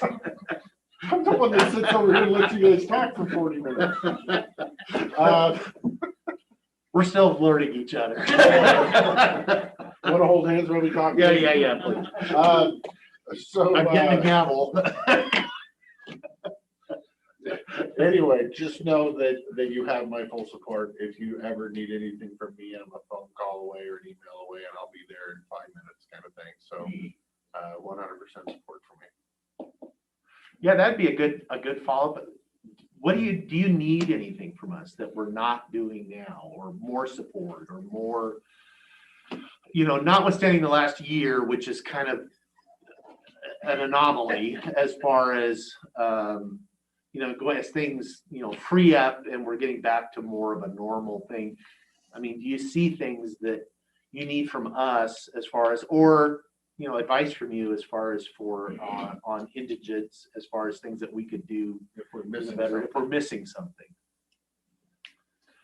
And if you can't think of it now and you think of it later, that's where the email and the phone call comes in. This is the first time we met in a year, so we're also getting sort of reestablished, but yeah, we're stepping off, I think, on a more solid foundation of the work we've done a year before to gather all the resources. But it's good to know that we need any support. You guys are there. Yeah. I guess we would in turn ask you if you have any special interest items too regarding any events that might show up, just let us know and see how we can help you on that. Do you, you know, I think, and I don't know that it's anecdotal. I think we've probably all seen it. Just the rise of homelessness, actual folks in the county, which, you know, we just did not have before. You know, having spent my whole life here, I'm sure Mr. Smith can attest too. You know, we just did not have that. You know, and I know we've asked before about, you know, are some of those veterans that we're seeing in the county, the homeless folks that we're having, you know, and how are we getting some outreach out to them, folks? There are some that, I guess, I don't know if I want to say homeless Right. in the traditional sense of the word. Right, yeah, that's homeless. something I'm learning. You know, we always think of, you know, you're either this or this, and that's, it's a, right, it's a spectrum. Some people, it's living on somebody's couch. Exactly. Yeah, I Some see a people in a lot of house is a that. homeless They're person. living with somebody. Right. They don't have their own place. They can't afford their own place. Right. They're they're couch surfing. I've been in touch with a vet that was living in his travel trailer. Right. A couple of those, you know, off the grid. I mean, So, I'm yeah, seeing there that- is kind of a homeless issue, I guess. Homelessness. But they're finding places, I guess. They're not in cardboard boxes that I'm aware of, at least that I'm aware of. Right. So I think that's what a lot of us think of as homelessness, and now there's this new definition of homelessness that we're trying to wrap our heads around. But Well, I think indigent is probably the right word, and that's Right. following up what Cindy said. I have what I call an indigent that living on my property out of his camper trailer, has been there for several years now. And his, you know, he gets a little veterans thing and that's about it. But we've steered him like we do all the indigent vets. We steer him so he gets, you know, gleaners once a week, the food bank, that kind of stuff. Right. He would, without me giving him a water hose and an extension cord, he would be living off the grid too. So there are a lot of folks out there like that. And from time to time, folks like him do need something else. We won't hook him up with the VA now, so he's going to the VA clinic in the Dalles, stuff that you just have to be there on the ground to talk to him. Yeah. And Because they don't know a lot of those programs exist. So the Exactly. fact that They you don't have the resource list, I like that. so the thing is, yeah, if we can get them the resources in front of them. We just gotta get him a trailer permit, huh, dude? Yeah, well. You're not that guy anymore, you're the vet guy now. Yeah. But anyway, if he wasn't living on my property or somebody else's, he would truly be homeless. Yeah. So we do, as citizens, we all do the best we can, you know, to help these folks along, because a lot of them in a situation like this individual I'm talking about, he will never be out of the situation. He's been in that situation for years, and for reasons beyond any of our control, it's always going to be that way. Well, that brings up another question I have is the mental health side of veteran services. Are you getting enough support on that side of this equation? Some of the folks that come to make presentations for us here, we're from the mental health community, and they make it clear that they're out there available. If you can get people who actually want to go see them. And that's They have to want us to help. And you might do so much. We lay that in front of them, try to encourage them, and after that. As long as you have the resource, then you can say, hey, you should call so-and-so. That's, We have, you know. Yeah, that's always, that's a delicate conversation. Right. I have a couple of folks I had worked with as a constituents that know that I have suggested, because generally like someone that I may be working with, it's because they have a land use issue, or they have some, you know, they have some issue that kind of falls in our, you know, area of authority, or something that we have some control over. But, you know, a couple of times, you know, I've had a couple that, you know, in getting to know them, they have broader issues. It's not this one little thing that I'm working on. You know, you're having a dispute about your road easement with your neighbor. That's not really the foundation of the problem. It's all this other stuff. You know, and a couple of those have been there, although in this case, it's not, they weren't indigent. And so it wouldn't have been, but I have tried to kind of hand them off to different people. And some of it, you know, is, I've had you know, folks where I've inquired with mental health services because they need some help. And I think it goes back to you folks, you know, you're working with the indigents, but it really isn't that's one benefit we have in a small community, is that those relationships, that's what those are. And the only way you're going to do it is person by person, where you actually know or are able to interact one-on-one with somebody and kind of get them to the help, try to get them to the help that they need. Ultimately, it's their choice if they're not. If you're, you know, a big city thing or something where it's, you know, they're not going to a website, they're not going, you know, they're not getting information off a billboard, and they're doing it because they had a conversation with somebody that they perceive cares about their well-being, and that, you know, and that's why we need folks like you. So thank you. So thank you. That was my 140 word thank you. Jake is much Only more 140? spared. You don't let anybody else get a word in edgewise. Oh. Sorry, guys. No, and thank you for me too. He's bringing the gavel. I think he's just gonna hit me with it. All right. Anything else for these fine folks before we let them get back to their day? You two would never survive on Twitter. Yeah. I'm not too worried about it. On Twitter? Yeah. Few characters. As few characters as possible, yes. That's right. Little go. All right, well, thank you for coming in. We look forward to seeing you in person on a regular basis without these, and we'll Please announce a mass burning party. yes. Soon, really soon. Yeah. All right, thank you for coming in. Thanks, guys. Thank you. Bye now. All right, I leave. Enjoy the Bye. rest of the day. Yes. For us. Well, we don't have too much left. So we got the add-on, which is the new business landowner acknowledgement form, Did he send that over? the new amended one. He did? Oh, okay. Oh, look. Right in front of you. Yeah. Mr. Well, it's in there. Mr. Chairman, I would make a motion to sign the landowner acknowledgement form with regards to parcel 041323000008/00. This is for the Mid-Columbia Regional Fisheries Enhancement Group for the Salmon Recovery Funding Board grant. Second the motion. Okay, I have a motion, a second on the landowner acknowledgement form. Any further discussion on that? Hearing none, all those in favor say aye. Aye. Aye, motion passed. I hopped right over I was consent, gonna say, sorry. Mr. Chairman, make a motion, we accept the consent agenda with all 15 items. I will second the motion. Okay, got a motion and a second on consent. Any discussion on any of those? Yeah, I thought, I was looking through the names and the applications for the Disability Advisory Group. Oh. And I was really impressed with the people who had applied in both Skamania County. And I was really happy to see that there was an individual who will be serving on the board from first person perspective as being someone from The that. daughter of one of the other. Yes, and I think that'll be really good to give that viewpoint during those meetings. So, Absolutely.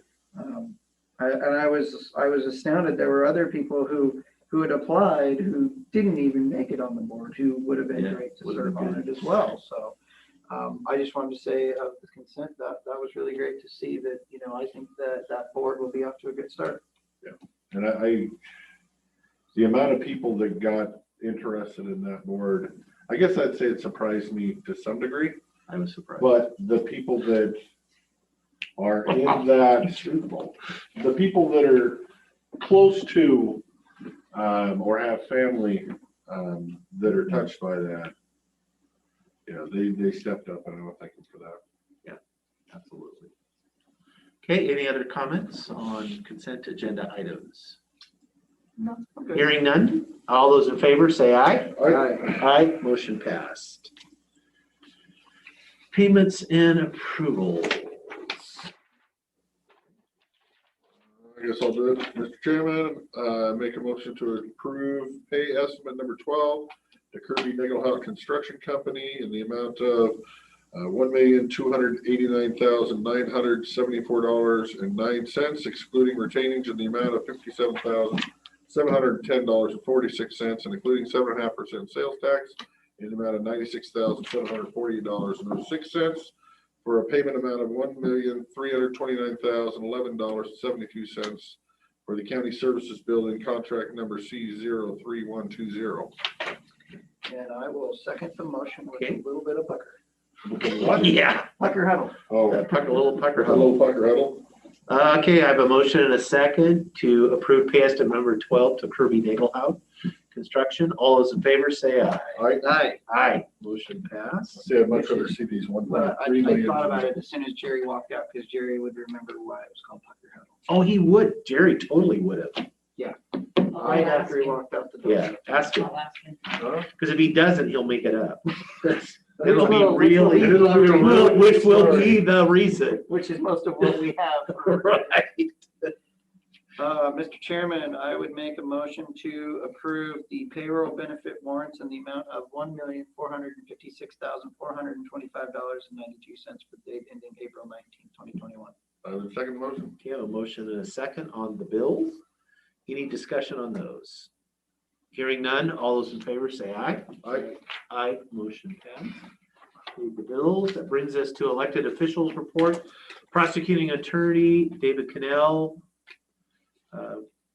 I see you are, there you are. Good afternoon, Chair. Good afternoon, Mr. Cannell. I don't have anything to report right now. It does look like The trials are full speed ahead for May 19th. And then we also did receive word about half an hour ago from the Supreme Court denied a motion to reconsider the Blake decision. So that is the final law regarding the unconstitutionality of the controlled substance statutes. And we're just waiting to see what the legislature does. There's I imagine people get paid quite well to try to figure out what's going on over there, but we'll find out all here soon enough. But it wouldn't be me.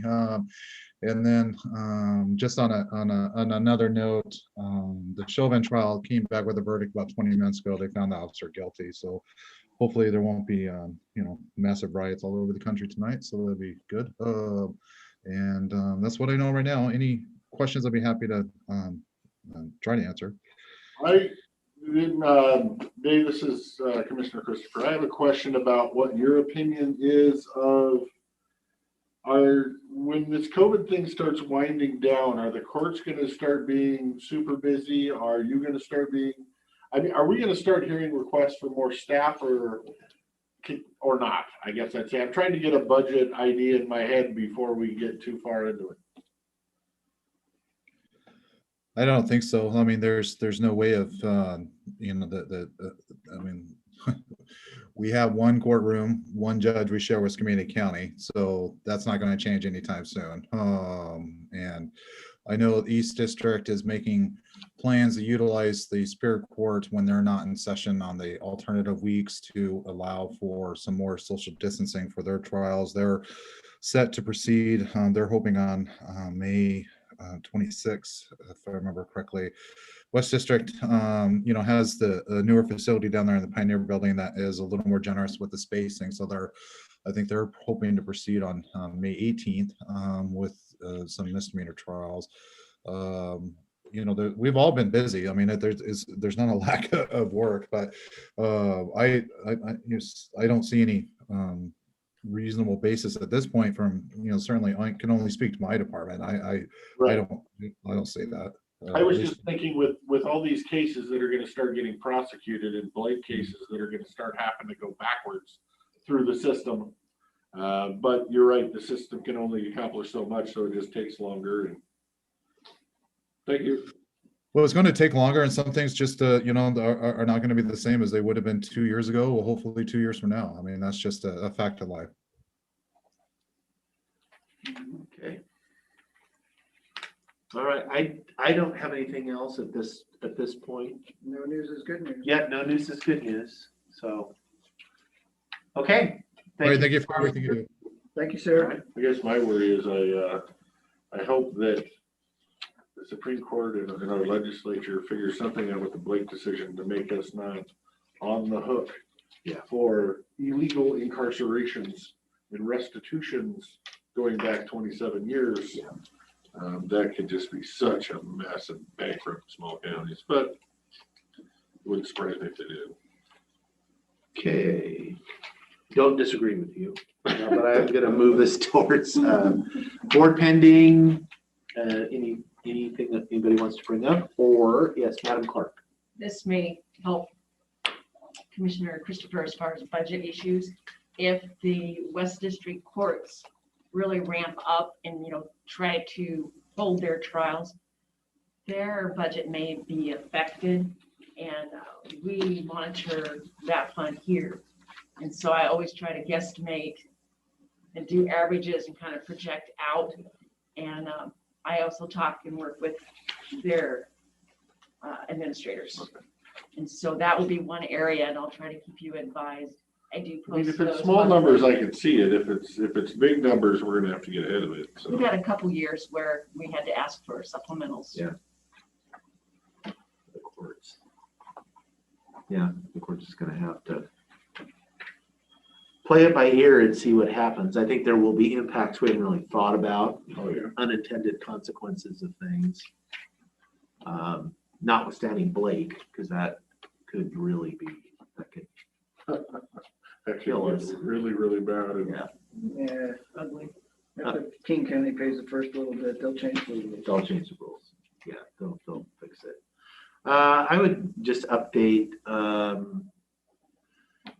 Legislative Steering Committee met on Friday. I was on the legal committee, and I think I had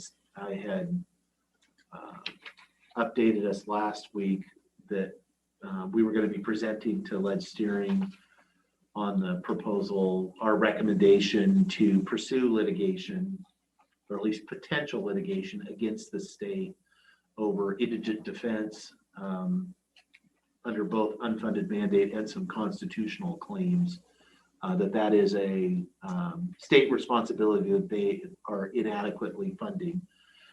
The local counties pay about 95% of the cost of that. The state provides about 5% of the cost. The Legislative Steering Committee had a healthy discussion about the pros and cons of it. It did vote unanimously to support recommending, because they're not the board of directors is the only one that can authorize litigation. So that will be before the board of directors on May 6th, I think, or May 5th, because that's our business meeting is on May 5th. And have any of the legislature gotten wind of that? Saying... They have. It was kind of an interesting discussion because the I don't know, is Hans, he's a Snohomish County councilman now, but he was a 10-year legislator. And so he was one of the, and because we were like, well, we want to hear, he was, part of the discussion about being cautious about, damaging the relationship with the legislature. But ultimately he voted in favor to do it too, because the bulk of the testimony from folks or comments from folks were that, we had tried for 10 years to work with the legislature. That's not damaging our. Yeah, that's what people are like, what relationship? That's not. We're ignored.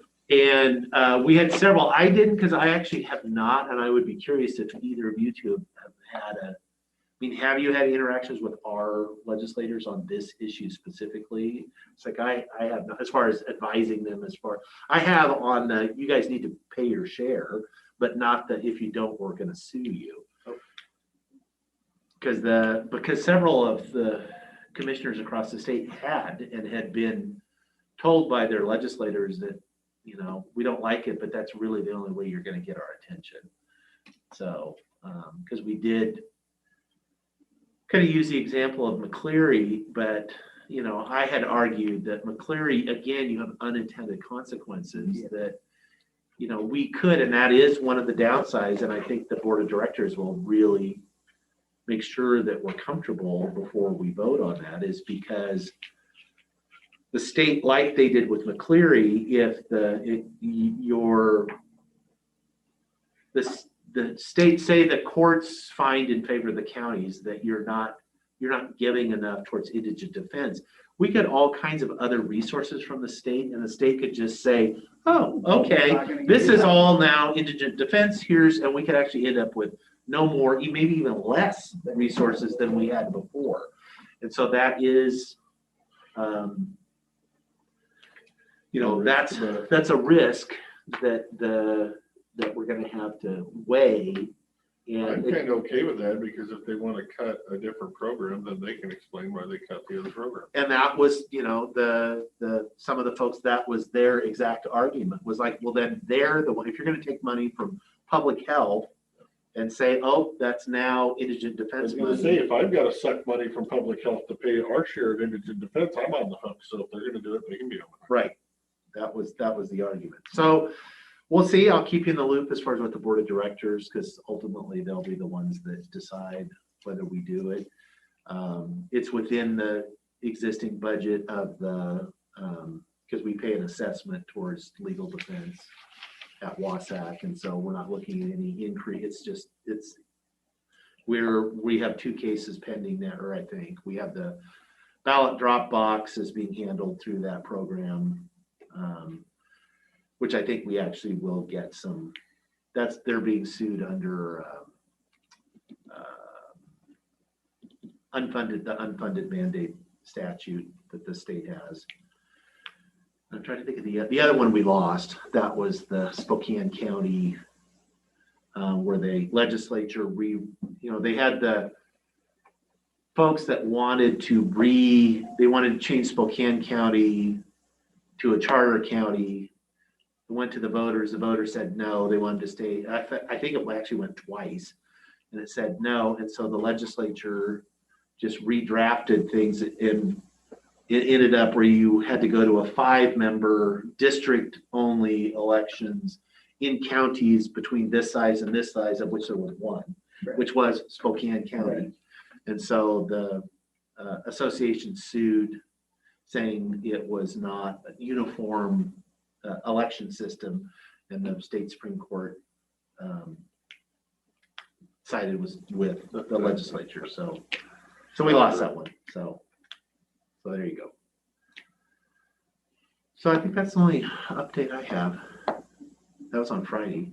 Had the loan administration board met for the, I think, second time this week from McKidd. So Is it really neat that there's a lot of stuff going on, I guess. I don't know. Well, no, it really, and I'm being facetious. Actually, I think it's every other week. Well, that's what I thought it was, every other week, and you talk like it's twice or three. Well, but that's every other week, and then there's another part of it that's every other week, and another part of it that's every other week. And so when you stack those on, it's routine that I have 2 a week of that committee. So couldn't happen to a nicer guy. yeah. But it's all Zoom, so it's not bad. Maybe we can change that by thinking Economic Development District 3, and then I'd get involved. Okay. It's countywide. I know. Anything else anybody wants to share, or? No, I'm gonna let you either continue, or I'm gonna motion to No, adjourn. I'm ready. Can I make the motion to adjourn? Because you always get to do it. I make motion to adjourn. I'll second the motion. I don't even get to finish talking normally when you make it. Okay, That's usually the point. Trying to save you. I have a motion and a second to adjourn. All those in favor say aye. Aye. Aye, motion passed. We are adjourned. Thank you, everybody who watches for spending Yeah, all he who your day with us. watches. That's so awesome.